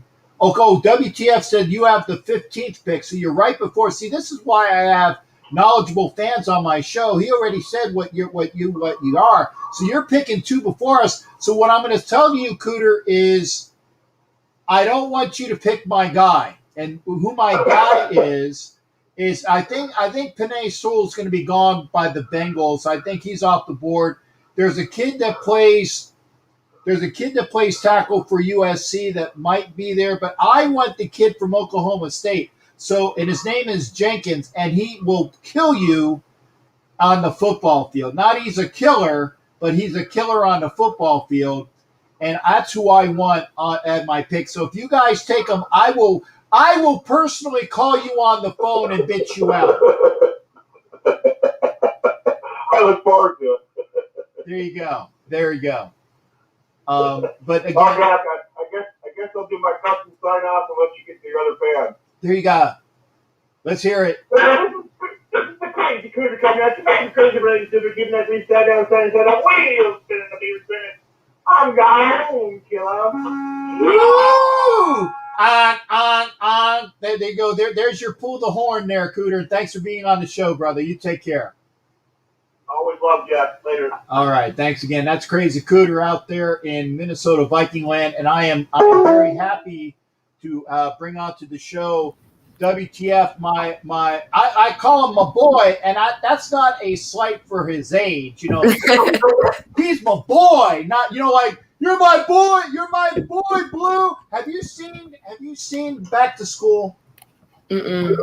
Or old? Was it old? It's Back to School or Old School? It's a movie with Will Ferrell and the guys who are like, these are older guys that they go back to college. Old School. There you go. So you got to watch Old School, and then you'll understand that joke. You're my boy, Blue. You're my boy, WTF. What's going on tonight, brother? I'm good. How are you? I'm good. So everybody can hear everybody that's on, because it's coming out of the speakers. I don't want to hear anybody bitch about the sound quality because I have it coming out of the speakers. I just hope there's not a lot of feedback. That's the only thing that I want from you. So again, you're getting ready for the draft, and again, thank you for that tidbit, because again, WTF knew that the Vikings are picking ahead of the Raiders. They better not take the tackle I want. That's all I'm going to say. So I think who do you want so I can take it away from you? So, like I said, I think we're going to trade up Right. with the Panthers to get Trey Lance. And even if we don't get Trey Lance, I would like to get a tackle or O-line, a part of the O-line, because that's what we need.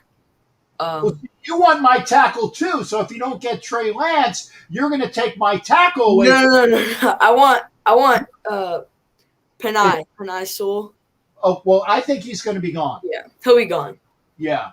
So, but if you don't get Sewell, then you're going to try to take my tackle, Jenkins, and then if you do take him, then I'm calling you up, WTF, and I'm going to pitch at you, but I'm going to make sure I call your father or mother first so that you don't get a letter saying that why were you being mean to a youngster. And I'm going to grab this. This is the Pittsburgh Report with Jared. I'm going to grab him on the line, so he's going to be here listening to us. Pittsburgh Jared D. DiGirolamo. Okay, so I'm going to keep him in here.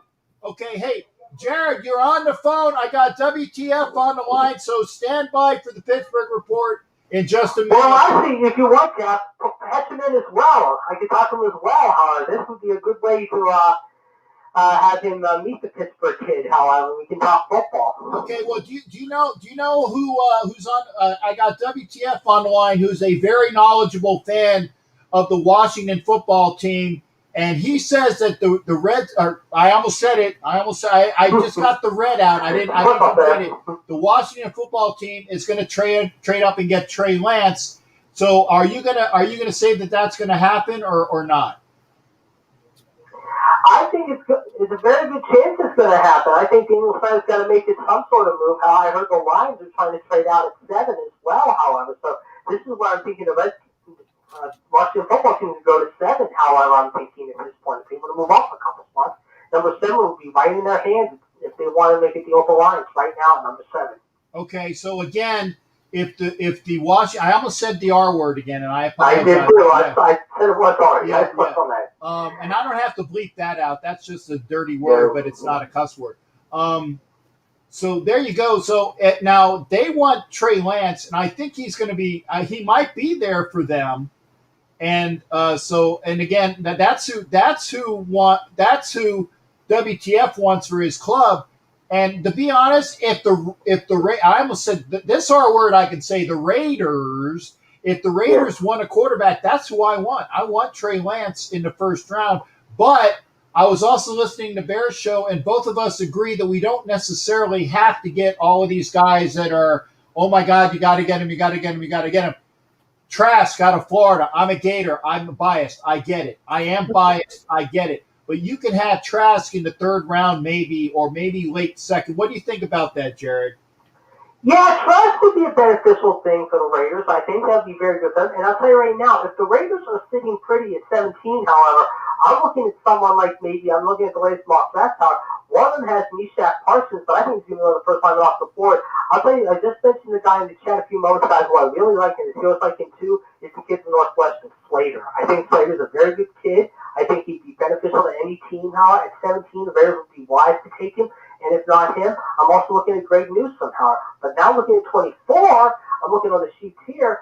One person has Caleb Farley, one person has Travis Anthony, and we talked about Najee Harris. But I'll tell you right now, I know Jason Dean will be listening to this too. What about if the Raiders, however, come back, however, if they don't go after any of the names I've mentioned, like Slater and any of the other kids, what if they go with the kid maybe possibly from Notre Dame?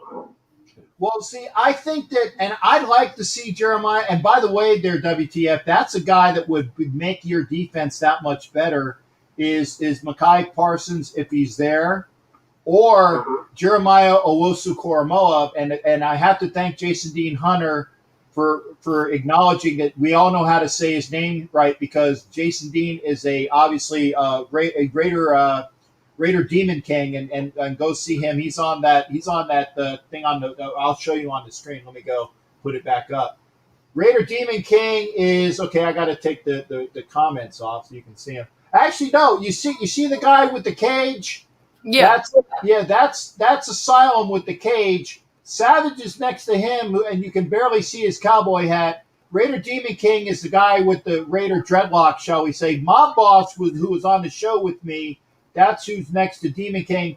Joker Raider is there next to him, and then you have Velvet Raiderette, who's in the chat. So you got all these people in there. But again, you can do well with either Mekhi Parsons or Jeremiah Owusu-Koramoah because your defense wins you games. And I think that as long as maybe you give that kid Heineke a chance. Yeah.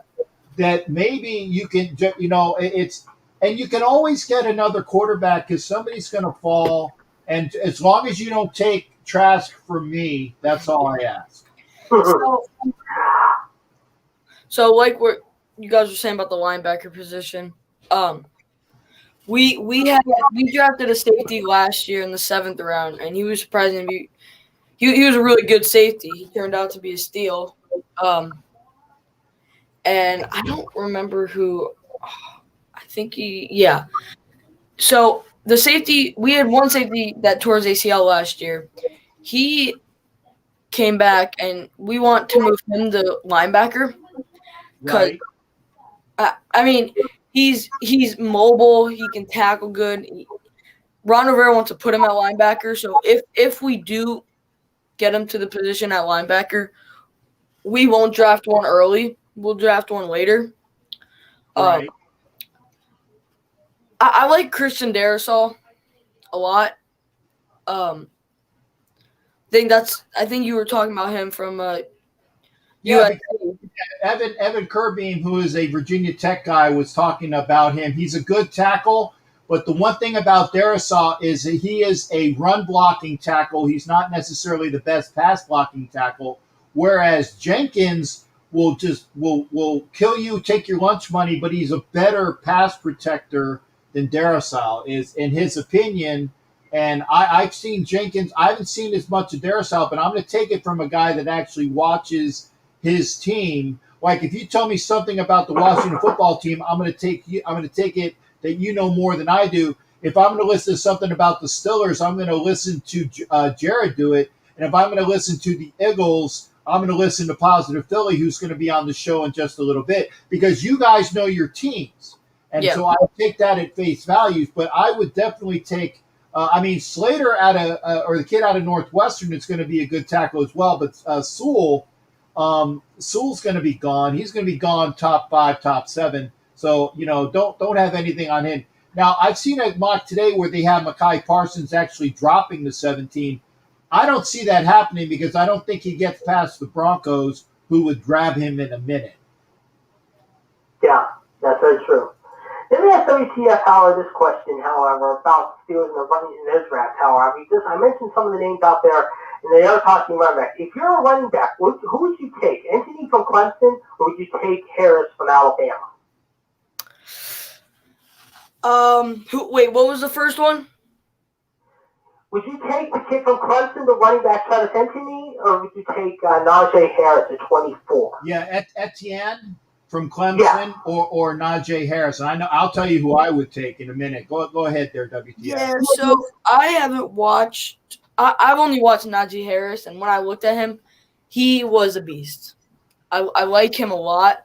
I think that you give him a little bit. You teach him a little bit more, he will be a great running back. I like Najee Harris a lot. I have high hopes for him. But yeah, I like Najee Harris better. Thanks for playing, Johnny. We have some wonderful party gifts for you. Tell him what he's won. He's won an opinion from Captain Jack, and in Captain Jack's opinion, and only in my opinion, because everybody has an opinion just like they have an a-hole. In Captain Jack's opinion, I would take Etienne because I think that he is a better all-around back. I've seen more of him as a pass-catching threat from Clemson. I think Harris is a decent pass-catching threat, but I like the fact that Etienne will give you that in the passing game a little bit better. I think that Harris is a bit overrated because he plays for Alabama. Now, granted, Etienne is a little bit overrated because he plays for Clemson, so it's kind of like one or the, 6 of one, half dozen of the other. But I like Etienne. Now, the one thing that I don't know what their measurables are. I don't know how big Harris is as compared to Etienne. I think Harris is a bigger back. I might be mistaken. But I think that Etienne can build, if he is a little bit on the smaller size, he might be able to build up into that. Yeah, Etienne is 5'10", 205. And I think Harris, if I'm not mistaken, I think he's like maybe 5'11", 6 foot, about maybe 190, 195. I don't have the stats in front of me, but I know I just read NTN stat power. But I think we're going to see a lot of wheeling and dealing in the first round. One of the teams that keeps being discussed on the is the Cry Boys in the Cheater 8, however, bitch check, as I call them, however, Mr. Belichick. The Patriots and the Cowboys are about making a big swap at 10. And I could see this happening. I mean, right now, one draft has J.C. Horn, one has the Patriots moving up and taking Mac Jones, and that could mean that Dallas could possibly move down some spots, and they could take the kid from their name, Sertan. I don't know. We're going to see a lot of wheeling and dealing going on, I'm sure. Okay, and I'm gonna let you go from that there, Jared, because I got 3 people lined up, and I'm gonna let WTF go as well. Thank you for being on the show tonight, there, shipmate. It's always a pleasure. Again, Jared, I appreciate all that you give for the Pittsburgh Report. It's a pleasure, partner, and we'll see you. Make sure you're there for the draft on remember, if you're an Apple user, listen to me on Colorcast so I can get some listeners, and hopefully I get enough listeners and we can get a nice prize, a nice donation for the charity of my choice. That would be great. Thank you there, WTF. You take care. You have a good night too, Cap. All right. Take care, brother. And Jared, Cap, I'll talk to you later. And I'll talk to you later this week as well. You have a good week. All right. Thanks again. So that is Jared Levy. We got the Positive Philly there. And what I'm going to do is, I'm going to have a full house. And this is what we're going to do. Hang on. Let me get rid of the overflow here, because I'm going to I want everybody on at the same time. And the reason why I'm going to do that is I don't want to lose anybody. Okay. I don't want to lose anybody. I'm going to put this comment up. Thank you for Matt72007, who is a member of the Chiefs Mess on board Captain Jack's guy. And remember, for memberships, get with me, hit the $. You can become a member on Captain Jack's guy. So I'm going to bring in 2 right now, because I see Will left the screen for a minute. So we'll bring Will on in a minute. We're going to have, is he back? He might be back. But anyway, I'm bringing in Positive Philly here. I'm bringing in Carolina Carson here. And yes, I am bringing in Will. So I got a full 4 screen with all you gentlemen. Gentlemen, thank you for being on. I got everybody on at the same time. And I want to make sure that I give everybody their positives. Will, I want everybody to wish Will a belated happy birthday. He turned 15 the other day, so everybody says happy birthday to Will. There you go. Happy birthday. Thanks. There you go. And again, I got Mike, Positive Philly, in the top right corner, who's going to talk about some things, and obviously Carson, who's going to talk about his Carolina Panthers. And so, I tell you what, who wants to be first? I'm going to go. I'll tell you what, I'm going to go with you, Carson. Talk to me about this draft. What do you think is going to be going on? And remember, folks, if you have Apple, please go to your Apple and bring it on to the ColorCast app in Apple, and then you can watch the draft, but you can also listen to me, and I'll get my listeners, and then we can possibly get somebody to get that nice charity prize. So listen to me on the ColorCast app on Apple this Thursday. Carson, talk to me about your Panthers. And you've been on the show before, a great, knowledgeable young man. All you guys are knowledgeable, and I appreciate that. So have you heard anything out of Carolina that is like the latest and greatest as to what's going on, or maybe things that we don't hear about because it's pretty much local to you and it hasn't gotten out into the major press yet? What do you hear there, Shipmate?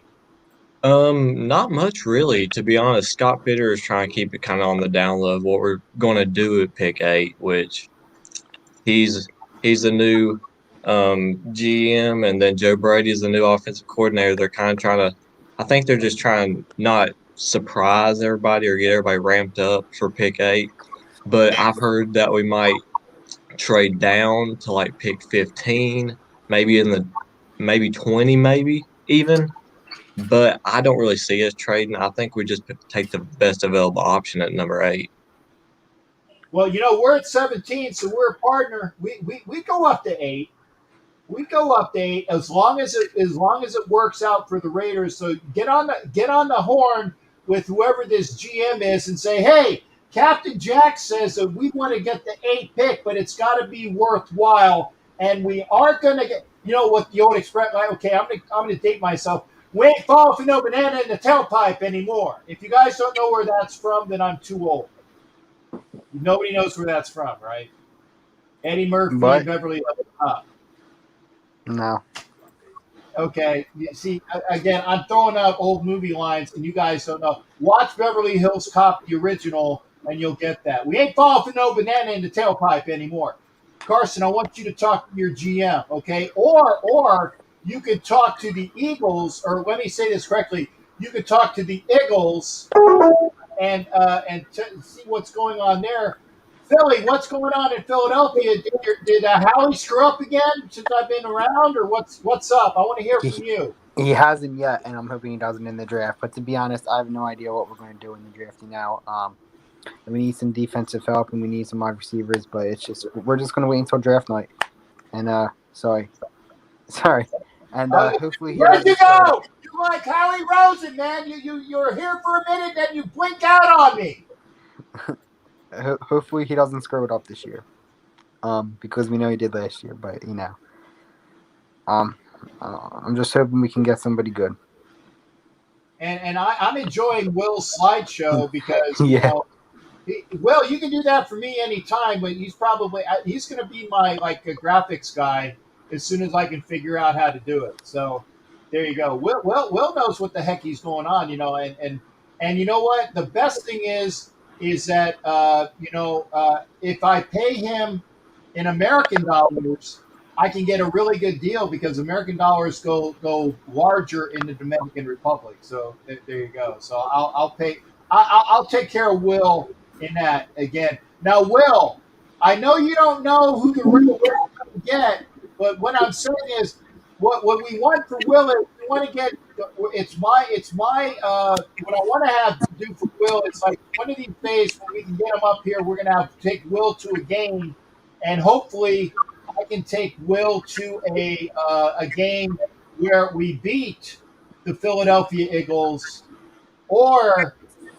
Well, we already beat you guys last year. There, so you're good for a while. You're not going to beat us this year. Oh, okay. So we're not beating. Okay, so what? Hey, but we will. We will not beat us either now. Definitely. Nah. Okay, so the Panthers are definitely going to beat the Eagles. And why aren't we going to beat Yeah. You're going to Vegas, there, Mike. Yeah. Huh? And you're coming to Carolina. Yeah, there you go. There you We're not. go. You're going, and again, you guys can. Oh, I'm sorry, Captain, but you will. Okay, so WTF says that we're not beating the Washington football team this year. I think. Now, let me see. We're playing. You will. We're going to Dallas, and we're going to. We're going to New York. So no, the Washington football team and the Eagles comes out to Vegas. So we'll have to And put for some. here. We'll have to put some cupcakes on the line because I don't bet. I don't bet because I can't condone those that bet. It's against the rules about being on a TV show and making bets. So we lost Will. So there you go. And I love the way he's rolling around. But so we'll put some cupcakes on it because I used to on my show in Guantanamo. We can, Captain. We can think of a bet. Yeah, but we'll have to put cupcakes on it because again, it can't be anything that's worthwhile. But Carson, I'm going to rely on you to beat the Eagles for me. We will, no doubt. No, you won't. Okay, 'cause they're going to Carolina, right? Yeah. Oh, no worries. Well, look at this, man. Will is just awesome. No, don't worry. No siento is no problema, man. You're doing well, Will. Look at that. He's going on a mile a minute. So again, now I got to ask. I've asked all of this as well. Carson, who do you want? I'm not going to say what particular player because you can't do that. There's so many intangibles. What is your primary need with best player available? Okay, if you got best player available, but it was a position of need, what do the Panthers need? Offensive tackle. See, you're another guy that's going to take my tackle. Everybody wants my tackle. Everybody wants my tackle. And you guys are picking ahead of us, too, at number 8. You better not take my tackle, Carson, or you're going to text me your number, then I'm going to call you, and I'm going to bitch at you after the line as well for taking my tackle. Mike, what do the Eagles want other than a real team? I do have a question for you. Let me go, whatever. So the Raiders trading up to get a quarterback. What do you think of that? You think you guys do that, or you think you stay at 17? I think we'll stay at 17, or if we do trade up, I don't think it will be for a quarterback. I think that the Raiders will draft a quarterback in the later rounds because the last time I checked, there was some guy whose name I won't say on this show because I can't stand him, but he thinks he's the GOAT. He's not. But he was drafted in the 6th round with pick number 199. There was also a quarterback that played for Wait, who you're talking about? You don't don't say him, or I will get you off this show faster than a quick blink of an eye. But you don't think he's the GOAT? Number 190, he's not the GOAT. He was picked at number 199 in the 6th round. Also, there was a guy that was picked out of Notre Dame, whose name is a state in the United States, okay, who has a lot of Super Bowl wins, and he was picked in the 6th round. You don't necessarily have to have a quarterback picked in the 1st round or even in the 2nd round to have a successful team. So for all these people that are saying that the Raiders need a quarterback, not necessarily. I have no clue what Will's doing now. He's just happy. But there you go. Oh yeah, see, there's the number 813-609-0834. But again, what do the Eagles need again other than a real fan base? I would GM. Other than GM. I would like a wide receiver. Jalen Waddle, maybe. I wanted Jamar Chase, but obviously Jamar Chase isn't going to be there at 12, I don't think. Maybe a cornerback or linebacker. It all depends. I'm really good with whatever. As long as we don't get a quarterback. We don't get a quarterback, I'm good. I think you guys might pick Trask in the well, maybe not the 2nd round, but I think you guys might pick Trask in the 3rd round if he's still on the board because the quarterback coach for the Eagles is the old offensive coordinator at Florida, and I think that he knows all about him. So I think you might want to get ready to hear the name Trask as an Eagle. Right, and I'm okay with that. I just don't want a quarterback in the in the 1st round. Okay, and well, Will is making sure everybody knows what my number is, so that I appreciate that. 813-609-0834. And I like this. I don't have to do it. I got Will to do that for me. Okay. So again, now the one thing this is the other thing I want from you guys. What would you guys be? Okay, well, actually, Mike pretty much answered it. Mike does not want a quarterback. Carson, what would piss you off more than anything else if the Panthers drafted somebody in the first round position wise that you don't need, and then your general manager has a Howie Rosen moment and does something stupid? Probably a D lineman because our D line's pretty solid. Okay. Well, I want you guys, if you can. Boy, I can't see that. Okay. Please call the boss the real captain. Hey, I like that. I appreciate you guys being on the show. It's always a pleasure. I want you guys, if you guys are Apple users, please pick up the color cast during the draft because I want to get listeners. Tell your friends because, again, I want to give away a nice donation for a cause, and I just have to have listeners. And again, I'm going to do all these shows on this. I'm going to have on a phone or a tablet on IG. I'm going to do the iPad for different things. I'm going to be busier than whatever you can pick an analogy. I'm going to be busier than that. So there you go. Any words for me before I let you go? And again, I thank you, gentlemen, for being on board. Carson, thank you as well. Anything for me? Not really. No. Okay. And I thank you for being on the show, Shipmate. You've been there and continue to be here. Definitely want to, like I said, we will talk about the Panthers kicking that Eagles butt. And I'll talk about that with Jamie, Philly sports guy. We'll be able to do that as well, and hopefully. But again, Jamie will be with me for the Eagles game in Vegas as my guest, so that's going to be a fun time. I'm going to have Philly sports guy right next to me in Vegas. Mike, any other last words out of you, brother? No. Okay, I salute you, gentlemen. I'm going to carry on. You are relieved. Go back and I don't know if Mike, both of y'all are still in school, right? Yeah. Okay, well then go get some sleep. I don't want anybody blaming me because I kept you up late on a Sunday night because I'm off work tomorrow, but I had to put in the hours. You guys have no excuse, and I don't want any mad parents talking to me about how I kept their sons up on a school night. It's just the way it is. Again, Carson, Mike, thanks again for being here, shipmates. I want to thank you for that. Yep. Thank you. Hey, have a good one, Captain. Call back again. Like I said, we'll be on the show on the draft show Thursday. I hope to see you guys. Yes, sir. All right. That was Carolina Carson.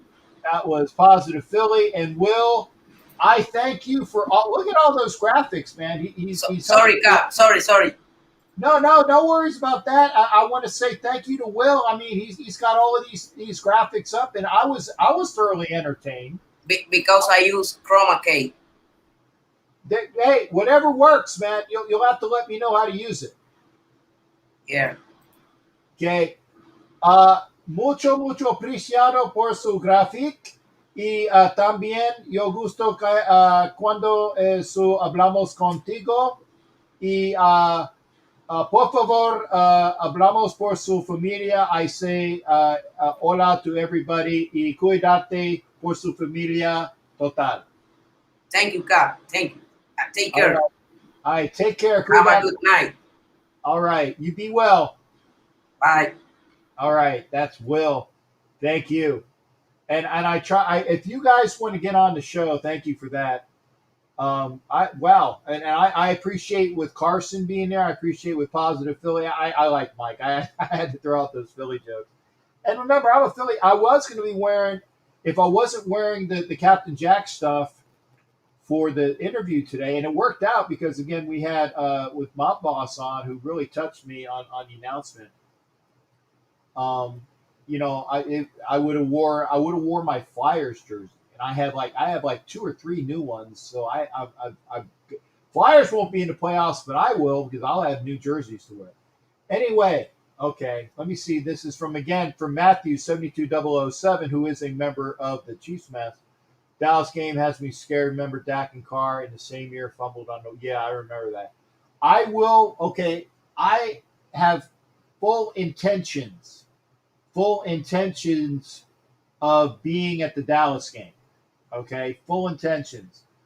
So granted that there's nothing that I definitely want to be there. So and all I say with Carr, with Carr fumbling, and remember that was the index card game. That was the index card game. Okay, we do got a call from Houston Steve. Let me Call from RDR Houston Steve. Okay, yep, I got it. Hey Steve, we got you on the phone, brother. How you doing? What's going on with you tonight? I'm doing pretty good, Captain. Captain, congratulations on the honor that's going to be bestowed to you out there at the Raider Fan Explosion. That's awesome. Congratulations, very well deserved, and you're a great ambassador for the Raiders, my friend. I appreciate that, Partner. It took me by surprise. It's again. I can't even begin to say it. It's humbling and thrilling and emotional all at the same time to for to be recognized like that. I take it for granted, and in a bad not or a bad or a good way. I take it for granted. I do what I do out of love for what I do for all y'all. So I appreciate that. I do appreciate that.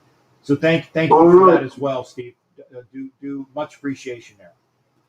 And also, of course, the Senor and the other two. I just wanted to say that I know we all do this because it's something we love to do, and it's just great because we've had some great friendships out of this. But I also wanted to take a moment to express my condolences to the Mike Davis family. I was fortunate enough to meet Mike up there at the Ted Hendricks event that they had up there at the bowling alley in San Leandro year before last and everything. And of course, Ira Matthews was there, and of course Ted was there, and Rod Martin and everything. And another great one was Morris Bradshaw. He's a great ambassador. They're all great ambassadors, but Mike was very soft. As you know, Mike is very soft-spoken, very humble, and he doesn't look for the spotlight. He's just a really down-to-earth guy. And what's amazing about him is that he's very unassuming and everything. And so I know Gene Upshaw had that famous quote about he couldn't catch a cold, but I tell you what, he caught the ball on Red Ride 88 when the Raiders really needed it the most, and that's all that matters because after that, we all know that the Raiders went on to win against the Chargers. I believe that game was in San Diego, even the AFC Championship game, the 1980 season. They were the first to win the Super Bowl as a wild card team. But my thoughts and prayers go to him. I couldn't believe it. I think it was last week when we saw up on Facebook that he was ill, and that caught me by surprise. And then this doubly hit me by surprise today when I heard about his passing, as I know it did you, Captain.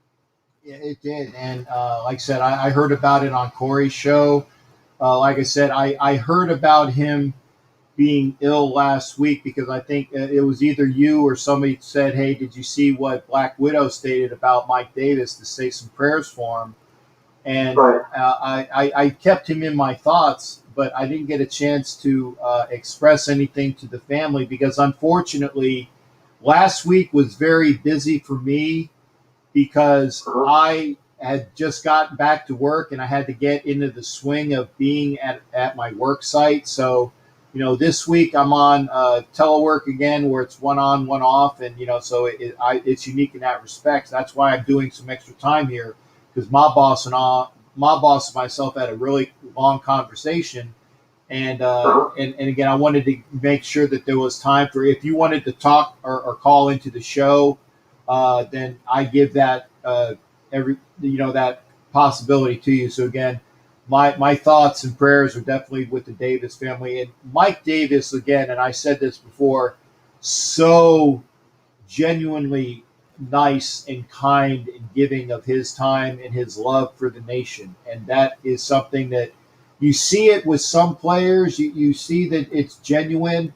Sometimes it isn't, but I know for a fact it was genuine with Mike. And again, my blessings to him and his family. And he is resting now. He was ailing and dealing with harshness and in bad health, but now he's at least been blessed where his pain is gone and he is with God. and that's the important thing. I know, I'll tell you what, when I was at that event, you kind of had an inkling that maybe something was going on, but he would be the last person that, he was a very positive type of person. And what's really neat about this, Captain, is, you know, a lot of these players like him and Jack Swyrick, of course, Marcus and Ted and everybody, they're all on Facebook. And so you get to see some of their posts, and it's really neat when you see something from somebody that you admire so much over the years that they're just a regular person, and they put some really inspiring stuff on Facebook. So that's what kind of brings it full circle back home. Yeah, and like I said, knowing, and we're gonna have Jack on and soon, Jack Squire. In fact, I owe Jack a phone call because he was supposed to be on a while ago, and I just gotten so busy with different things that unfortunately I didn't get a chance to get back with him. Wow, it's 11 o'clock, and they're doing the best actress in a movie, and I just saw Viola Davis, best actress in the leading role. I think she's going to win. So we'll see about that as well. I it's unfortunate because of COVID. I haven't really seen these new films that are out there, and so all these movies that are out there, I don't know any of them.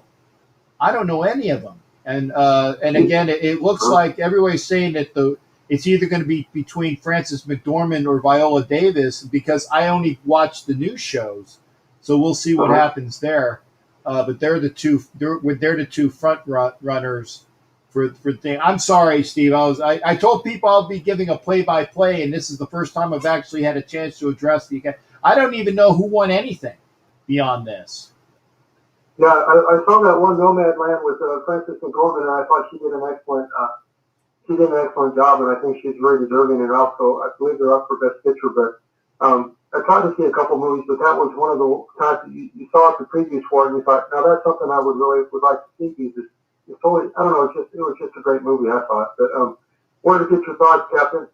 A friend of mine was up there named Dan. He lives up in Cleveland. They've got the Raiders helmet down there by the stake by the lake, by the stadium right there. But they've got all the helmets from all the teams out there. But I wanted to ask you, what do you think the chances are of us getting Jenkins and everything? I'm really high on this guy. He's number one on my list. I don't know if he's going to be available. What say you, Captain?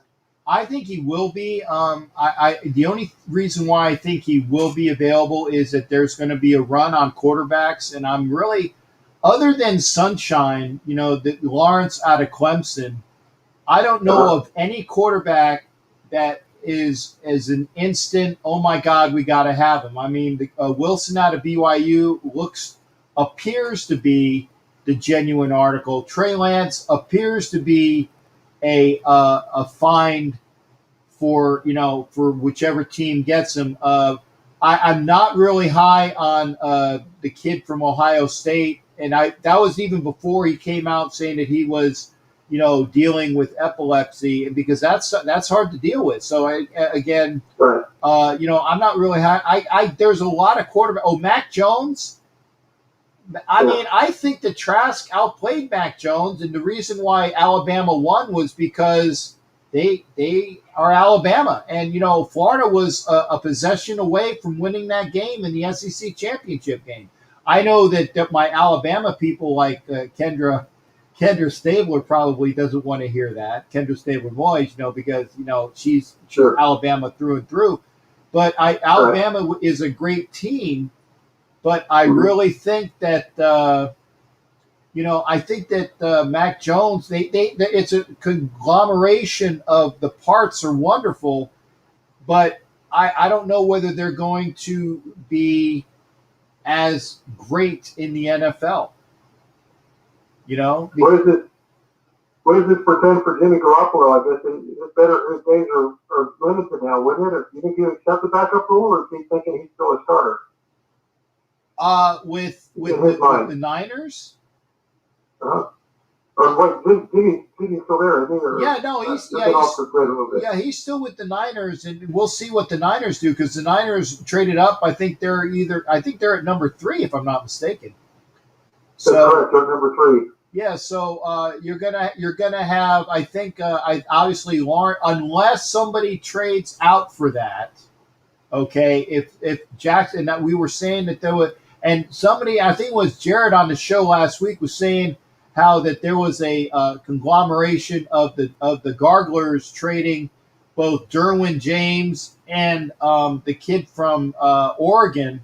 That's their quarterback of the future, trading them to the Jaguars for the number 1 pick. And I'm like, why? You know what you got with Herbert, and you know what you got with Derwin James. Why would the Chargers do that? Okay, maybe they think that Lawrence is going to be that much better, but I think that they got a really good quarterback with Herbert.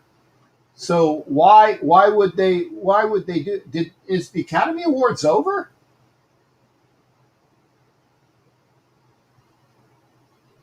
I see the credits. Is it over? Because I have it on. I don't know. I have it on not on silent, but I know that Frances McDormand won for best actress. I didn't know who won for best actor because it was on, but I didn't see who won. It looks like it's over. I don't even know who won best picture or best what won for best picture. I don't know. That makes 2 of us. I was going to ask you on the way out. I know you're busy, but I just want to ask you. I talked to a Charger fan. Is the Spanos family going to tell their team? Is it still pretty much that they're going to move on from that after all these years? I think that the Chargers are going to be they're going to be in purgatory in LA until they sell their team. That was hilarious. Yeah, they are, because they are second class citizens. They're not even the top 4 football team or top 5 football team in Los Angeles, because the number 1 football team in Los Angeles is the Raiders. Okay, right. Followed by USC, right. Followed by your pick between the Rams or UCLA, one or the other. Right. So that's 1, 2, 3, 4. They're the number 5 football team in Los Angeles. Right. The sex history. Nobody wants as Monty Hodges said, you want what's behind in the box or what's behind the curtain. Yeah, I mean, but they're not. They get no respect, and I firmly believe until the Garglers are sold to a somebody that will take them back down to San Diego, because San Diego not having a team is criminal. Because San Diego is a great environment, and the reason why the Gargler fans turned away from their team was because of Spanos and because of the situation with their stadium. Kind of sound familiar, right, about an owner in the stadium, but it was worse in San Diego, and they're in purgatory, and they're going to be living a big crap sandwich for as long as they're there, and that's from me. I firmly believe it. I concur with you 100%. It's really a shame, because the Charger fans that are Charger fans, they're still super fans, and you don't have the Raiders unless you have the Chargers. I'm sorry, but that's just the way I kind of look at it up there. You have to have Darth Vader and Luke Skywalker. Otherwise, what do you got?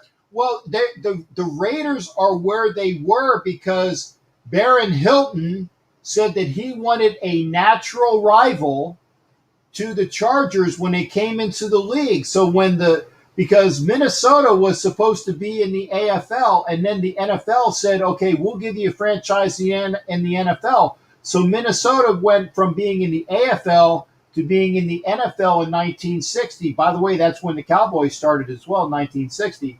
So the Oakland franchise was born because the Hilton of the Chargers said he wanted to have a strategic rival out there, and having a Bay Area rival from LA to the Bay was natural, and that is why the Raiders came to be, or at least the Oakland franchise, obviously originally called the Seniors. And by the way, the Raiders were the number 3 on that name list. Nobody's been able to tell me what the number 2 name was, because it was the Seniors, a name that was number 2, who I don't know, and I'd love to find out that information. And then the Raiders, and then the Raiders won. So there you go. There. I know a lot of people. You're 100% right about Baron Hilton, but a lot of people don't realize we've got to thank Ralph Wilson because the Raiders were in a really bad spot at one time, and I think he loaned the Raiders $400,000 to keep them afloat so they wouldn't fall by the wayside. And you heard that story about that, haven't you, Captain? About Ralph Wilson or Baron Hilton? Yeah, the Ralph Wilson. Well, of course, the Baron Hilton story. You all documented that, and I thank you very much for saying that. But Ralph Wilson actually, I think he was able to put together $400,000 to keep the Raiders in operation. Otherwise, they could have fallen by the wayside, and we wouldn't be talking about this tonight. Well, there you go. So that's why I like Tiffany and Fred Kilmartin, who I do the shows with as the Bills fan. So blessings to them. Exactly, Captain. Well, hope you're in good health. I hope you're in good health as well. And now I got another good reason that I got to stay in good health at least until through July. Well, we're thinking of praying for you, Captain, and everything should be stay positive. I got my second COVID shot. I'd love to go out right now, but I got to wait my 2 weeks. You know how that is. But you take care, and everybody out there, you as well. And I need how do they say this? Permission to go ashore, Captain, and have a great night. God bless, and I'll talk to you soon. Great show as always. Permission granted, and thank you for being there, Steve. I appreciate it as well. Anytime, Captain. It's a pleasure. All right. Good night now. That's Greater Houston Steve, who is on the show. Well, I actually, OBS I had, so if there's a way for me to mesh OBS with StreamYard, I will be more than happy to do it. But the one thing I do like about StreamYard is that I can put all the comments in quickly, and it's an easier thing to deal with.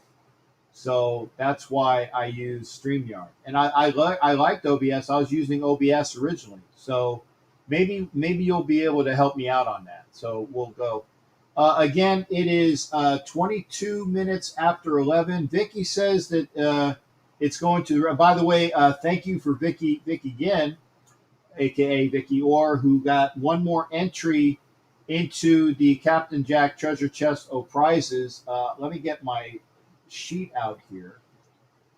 We have 29 entries with Vicky's entry. Vicky actually has 3 entries as of tonight, so I will add that one to her. There are 29 entries out of 50. There is an additional 10 people, which they know are those are the people that won their spots. So the 50 paid entries, if you want to be a paid entry, all you have to do is send a super chat or a super sticker while the show is live, or, and this is important there, excuse me, you can, where is it? Okay, here it is. You can get a donation when I'm not on the air. You do it via friends and family to bigraiderj@yahoo.com via PayPal, friends and family PayPal at bigraiderj@yahoo.com. You can do a $5 entry there. And then once you do that, email me at captainjackrackham@gmail saying this is what the entry that I have. And here is another good thing. You can actually get 4 entries for the price of 3 by doing it that way as well. Send $15 via PayPal, friends and family to bigraiderj@yahoo.com. Again, follow it up with the email to Captain Jack Rackham. You pay for 3, I throw in a bonus entry. So that's a bonus if you do get entries that way. Nobody has done it as of yet, but that is another way to do it. And again, if you are an Apple user, there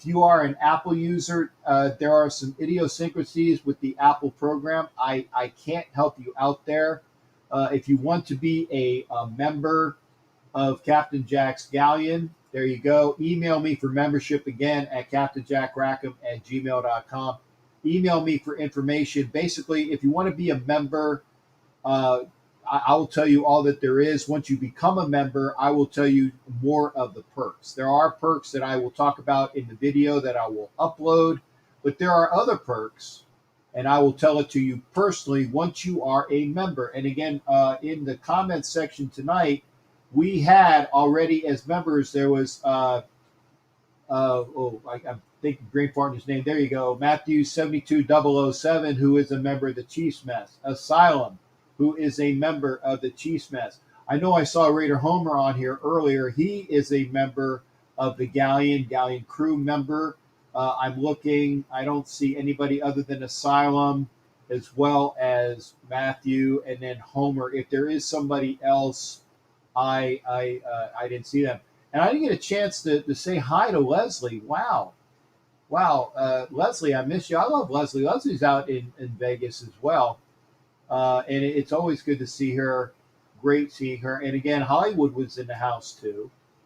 So I missed Hollywood. I apologize for that. I was so busy tonight with listening to Mob, and I didn't get a chance to get to the comments, and I apologize for that because of the long conversation. And I miss people like Veronica. Like I said, love my Veronica. Actually, that Veronica is like a she's a V gal. She's one of my V gals. There's Vicky and Valerie and other folks like that, but Veronica is one of my V gals. And speaking of a V, and that's between him and I, and this will definitely be the because you know what joke I was going for there, Savage. You know what joke I was going for.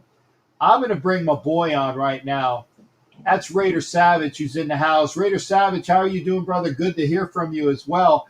I was about ready to end the show, but I wouldn't end it without at least going through you first. How you doing tonight? What's going on with you? Oh, yeah. Can you hear me, Captain?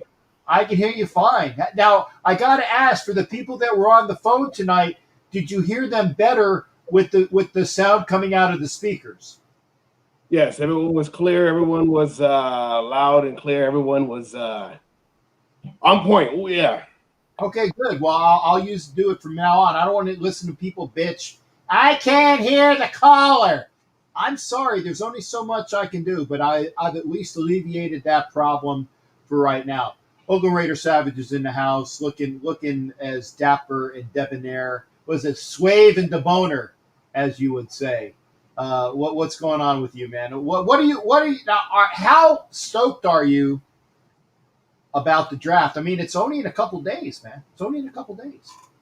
Well, actually, I went to my job. I said, you know what, guys? I gotta go somewhere. I gotta go to ground zero. I don't know where the draft is at, so I'm going to Las Vegas for this weekend to go to the draft. I'll be in Las Vegas out there crashing some parties. We were supposed to have the draft in Las Vegas last year, but things didn't go the way it's supposed to go. So I'll be over there this year, and I just want, I just want them to draft guys that want to be Raiders, like Max Crosby, who wanted to be a Raider. Guys like that. We still got like Derek Carr, who still wants to be a Raider. I want guys that want to be Raiders. That's what I want. Yeah, and again, people ask me like why I was so down on 50 Who, why I was so down on Dropsy Cooper. Is because these guys did not want to play for the team. They have all of the ability in the world, but I would rather have somebody that might not have the same amount of athletic ability, but has it up here and has it in the heart to play for the team, than somebody that has all the ability in the world but doesn't give a flying foxtrot. And that's what fit. Now, from what I understand, I don't know what went on between, and I will say his name at this point because I'm not going to call him 50 Who for this conversation. I don't know what went on between Khalil Mack and Gruden and the front office. I don't know. And if you say you know, then you had better have been in the room somewhere because nobody knows except for John Gruden, Khalil Mack, the agent, maybe Mike Mayock. That's it. Those are the only people that know what went on. Nobody else knows. But from what I understand, he didn't want to play. And I know that Cooper didn't want to play because of his attitude. So that is why I'm glad we got rid of him, because we got people that wanted to play. We ended up getting Jacob. We ended up getting Abram. We ended up getting Cleve Farrell. Okay, Cleve Farrell hasn't panned out from what we wanted at number 4, but Cleve Farrell has been a dynamic player on the defense and always comes to play. Yes, when they traded away number 52, I was like, well, you're not here. You wasn't here during the summer. I'm not going to – kind of saw that coming. He wanted more money is what they said, and I'm going to go with that, whatever. And Cooper, I think it was ever since one of the KC games when he got smacked real hard, he just alligator arms, you know, T-Rex, I don't know. And I wasn't, when they traded him to Cowboys, I was like, oh, hey, you don't want to be here. You don't want to go up the middle. You sound like another receiver we traded for a long time ago that we don't mention, number 18. You know, you don't want to catch up the middle. You know, and fine, you can go too. I know there's some folks that they didn't like those trades, but, you know, if you don't want to be a Raider, we don't need you around here. That's right. You know, guys like Ruggs who wants to be a Raider and wants to work hard, and I'm going to give him a pass from this past season because no rookies really had a shot. There was no OTAs. There was no, you know, no preseason for them to learn. Their preseason was basically the last 16 games they played. So hopefully Ruggs can do some damage this year and Edwards can do some damage this year. And all we got to really focus on is an right tackle and a middle linebacker. And I know our corners were questionable last season, but we also had a questionable defensive scheme with the questionable defensive coordinator that we questionably kept longer than he should have been here. So with the new defensive coordinator, you know, I'm going to give the rookies a chance, or the cornerbacks that we had last year a chance. They were all first-year and second-year guys. You know, even our safety, Abram, was basically in his rookie year. He only played like 45 minutes total the season before against that Denver game when he hurt his shoulder. So I'm going to give them a pass too. I think they will all step up because they know all the criticisms pointing towards them. So that I believe they'll step up. We just need a middle linebacker, a defensive quarterback, and maybe like another D tackle or another defensive end, you know, to put pressure on their quarterback, and some guys to protect our quarterback. That's what I think. I don't think we're so far away. From what we want to be at. We're just a piece here and a piece there. That's what I believe. Oh yeah, there's a lot of time left before the season starts. And I hope there's some preseason games that we can see what we have. And I hope that the stadium opens up full capacity. I'm one shot away from my Pfizer. So I'm going to have to do my gun show too, Captain. Oh, yeah. I got my long sleeve on tonight, so you really can't tell you. And by the way, thank you for Asylum. Asylum, I'm sorry, I can't read your comments. I can't see them. I see you got your sleeves on. You must have the safety on the guns. All right, I see you got the safety on, huh? You got the safety on, yeah. I want to say, you know, we were all surprised in the announcement earlier today with my boss, both with the passing of Mike Davis, and also, though, with the induction into the Explosion Hall of Fame, our captain, Jack Rackham. I wish I had a bottle of Jack Daniels with your label on there so I could take a shot of that, but I can't do that right now yet. You know, I do have a driving job I got to go to tomorrow morning because I probably won't stop. Pour for Captain. Oh, yeah. So congratulations, Captain. And I will be there for that, and I will be there for sure in Austin, Texas, and I hope you're there too. I know you're going to call the game. I got my Raider jersey on. I'm ready to play President Oso, Hollywood. It's going down in Austin, Texas, May 31st. I have the #1 pick for Raider Homer. It's going down. You're going to see me. You want to talk about quarterback play? I'll be out there in left field or in center field. I'm going to be out there locking you guys down like Willie Brown. I'm going to go out there and show you some like Woodson. I'm going to go out there and I ran out of rhymes. I was going and I lost it. Oh yeah. He lost his cue cards, folks. The Miss, was it Miss? What was the name of the chick that Miss Elizabeth? Yeah, Miss Elizabeth dropped the cue cards on that, so I apologize for Miss Elizabeth not having the cue cards. I'm testing out new shades, so it's my vision is a little. I'm getting used to it, Yeah, it's impaired. I got you. Well, no, I appreciate it. I will be there, and I will take some shots. But again, with my diabetes, I will only take a few because I'm not supposed to have any. Although with my weight going down and my liver having better tests, Not that I was going to. It says Nomadland took the best picture. I didn't see it, but I just saw it on the thing on the news crawl. So I guess Nomadland, who I don't know any of these pictures, won best picture. I had to do that. Getting back to your thing, I will take if you could take the Jack bottle that we know about and put some really nice. What would I like? I don't know. Because you could take out the Jack Daniels and divvy it up into other things, and then you can insert maybe some like a Grand Marnier Kahlua. No, not Kahlua. A Grand Marnier mixture with. I'll figure out something. It might not, but Grand Marnier. That's what I drink. I drink Grand Marnier. As long as it's not Dickens cider, okay? Yeah, no Dickens cider. No, none of that. None of that. Now, I have had Dickens cider when I was in Vermont, shall we say. It's really good stuff, so go out and get that. I won't say it. Grand Marnier. What is it? I can't pronounce the cap, but Grand Marnier. Yeah, Grand Marnier. It's Marnier. Grand Marnier in the French, and that's what I drink. And I'll even have a few of those, but only a bottle's worth. Only a bottle's worth. But by the way, and I want to thank, and again, you guys haven't seen it yet, but I have. I want to thank Savage for the wonderful promo that he did. And eventually, when I put it on the damn YouTube, you guys will see it too.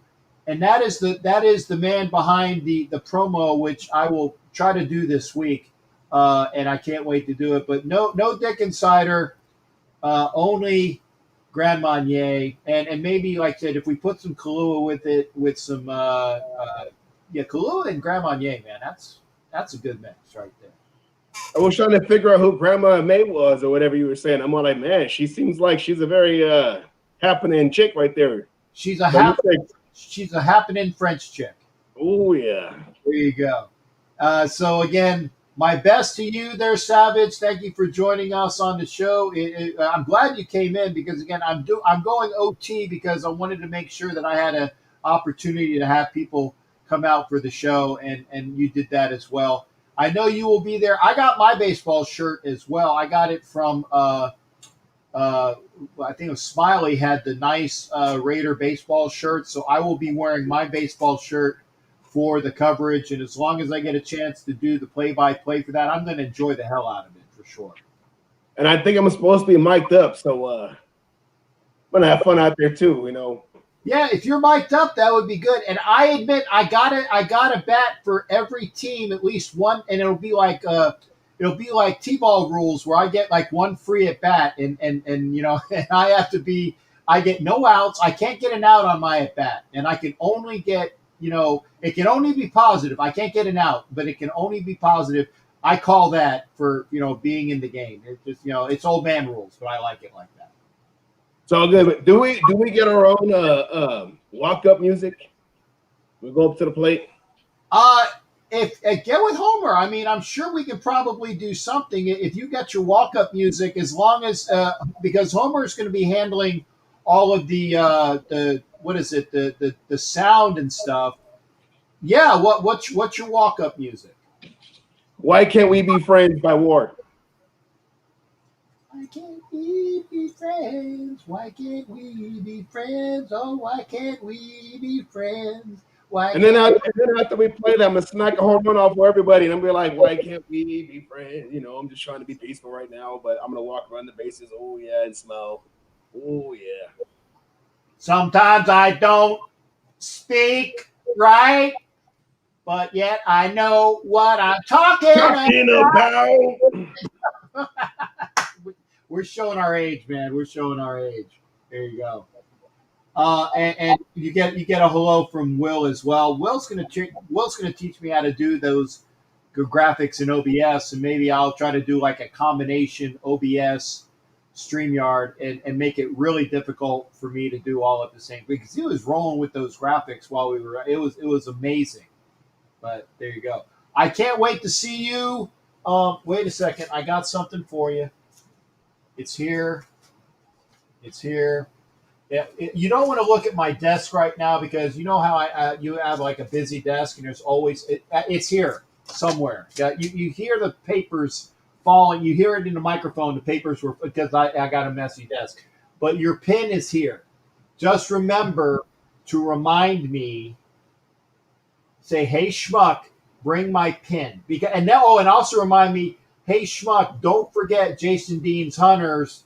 What do you call it? The plaque thing that he won from way back because I'm saving postage, bringing it to you. So I want to make sure I get you both of those things there. Personally, you're personally bringing us presents, our rewards or awards or whatever right now. It's Sunday night. I don't know words today. Actually, Willie on the chat line, he hit me with some really like just words I did not know that my hometown educational system did not educate me on. I was like kind of like brain fried right now. So he said something about a thesaurus and the paradox of the space-time continuum. I don't know what he said, but I was like, oh wait, hold on. All those big words with the multiple syllabic. Yeah. Syllabic. And like Will, just like Asylum said, don't be sorry. I love the way you did that. I was confused because it was happening all at once. Don't be sorry. It was fantastic. Hopefully I can figure out how to do it sometime.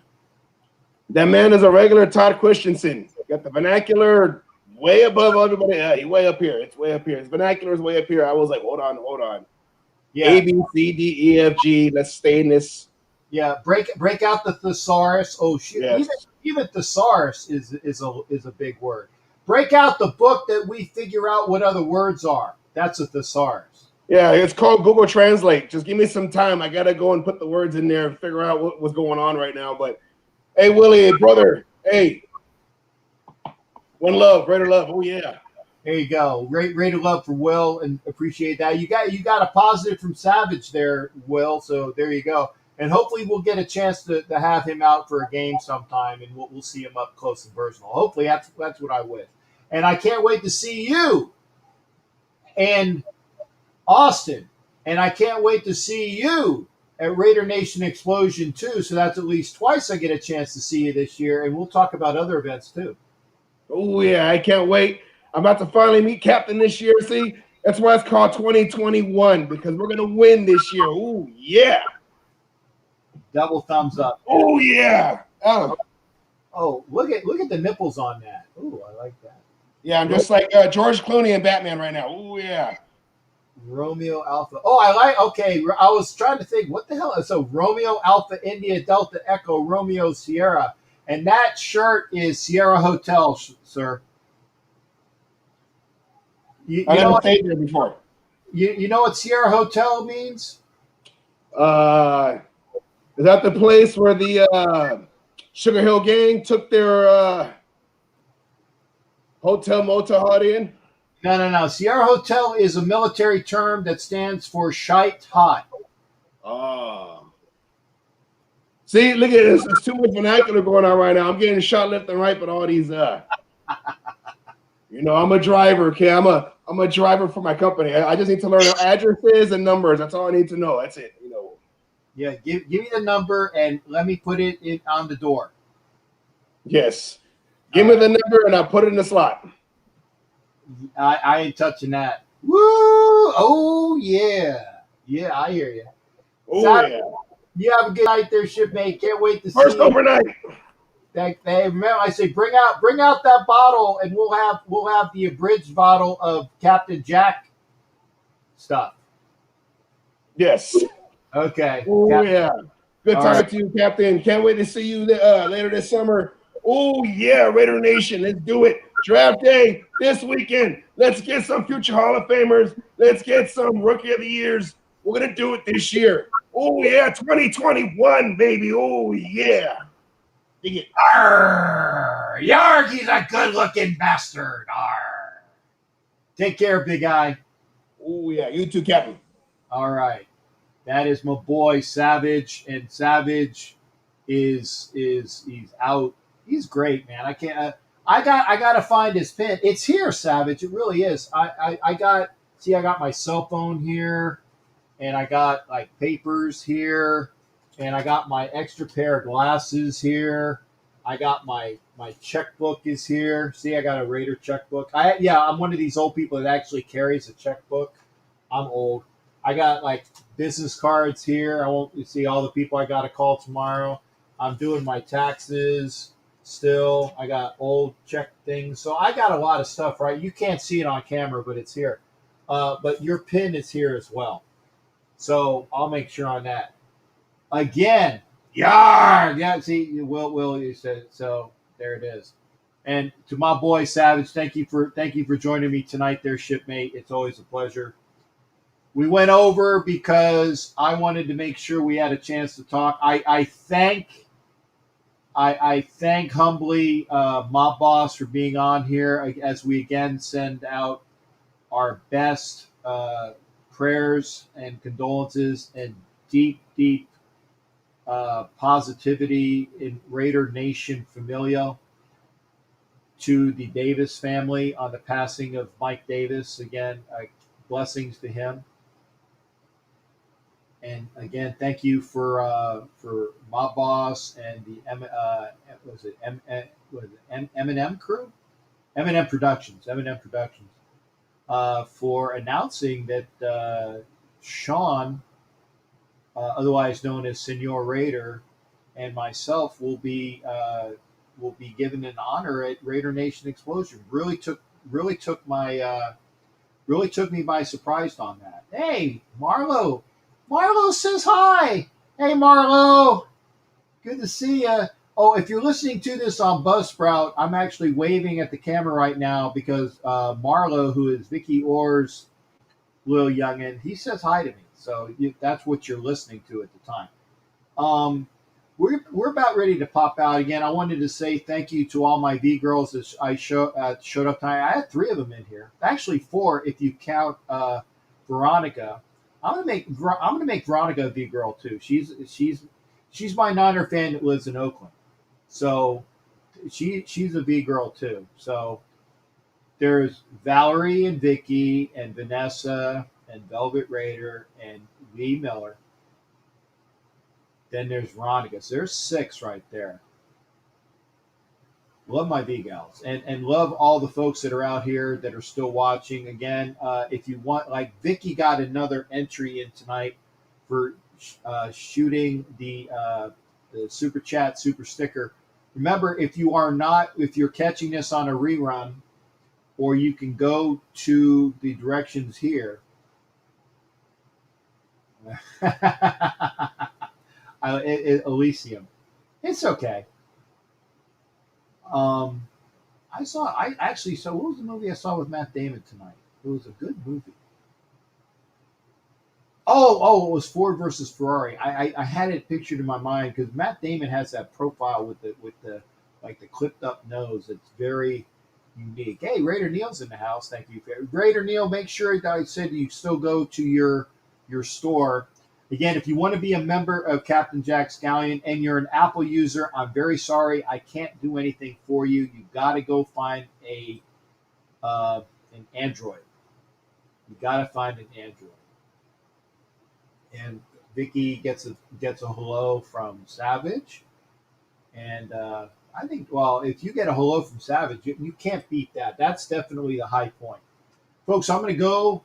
Thank you for joining me tonight. It is my last show before the draft. Remember, the draft is this Thursday. You can listen to me on the Colorcast app on Apple. You can watch the draft. You can watch me on your computer as well, and then you can also listen to me on Colorcast. If you are an Apple user, even though I can't help you for membership, you can come into the show and listen to my Colorcast production. If I get enough listeners, the guys that run Apple Colorcast will be giving a $1,000 donation to folks who meet a threshold. I don't know what that threshold is. I think it's 250 listeners. Don't quote me on that, but let's get a lot of listeners out there listening to my Colorcast. I will be on all of the things again, Facebook and YouTube and Twitch and Periscope. I'm going to have a phone or another, what was it? Not an iPad, but a tablet. I'm going to do Instagram on that or my phone. Then I'm going to be doing the Colorcast app on my iPad. So I'm going to be busy. But please join me. And of course, Marlo's awesome. Vicky said Marlo was tickled. Well, thank you. Thank you for letting me know that. Marlo is, can't wait to see. Marlo is one of those young Raiders as well. And we need to make sure that we build him up to be a fan from earliness, from childhood. That's the way to do it. Violator said to me, and he said to everybody out there, and by the way, if you haven't done so already, it's another thing out there. Make sure you go out and get the walk. Let me put that up to the screen. The Walk, which is Violator's book. Google it, or actually go and Google The Walk, which is the book by the Violator Wayne Mabry. Make sure you get your copy today. So there you go. That's the way it is. That sounds like Walter Cronkite. And that's the way it is. Sunday, 25th of April, 19... Boy, I went back in time. 2021. This is Captain Jack Rackham. Good night. There's my Walter Cronkite impersonation. Y'all have a great time out there. We'll see you. Remember, Thursday, I will be on Northeast Streaming Sports at 6:45 p.m. Eastern Time with a Raider block. 6:45 p.m. I will be on Northeast Streaming Sports on their channel. Then I will be on my show probably around 7:30. I'll probably come in a little early. Becky, I am at the I think it's the Marriott down the street in Madeira. I'm at the Marriott down the street in Madeira. I'm not sure what it, but it's Marriott down the street. Yeah, Spring Hill. That's where. That's where I'm at. I think. I'm pretty sure. I got my arrangements the other day. Yeah, I think it's that one. Anyway, 1921. Yeah, Cronkite was around in 20. He was a, what was he? Well, let me see. He was a war correspondent, so he was young. He probably would have been born around 1921. Anyway, y'all take care. We will see you again Thursday, draft night. Listen on Colorcast. Watch me here. Watch your own shows. I will be doing a bunch of different things. I enjoy having everybody here. I will be on early. And thank you for being here. We'll see you for the show. Thank you for coming in tonight. It was always a pleasure. We'll see you for the next show. And where's Vicky's comment? There it is. We'll see you for the next show next time. Take care, everybody. Have a good one. Thursday, draft night. See you then.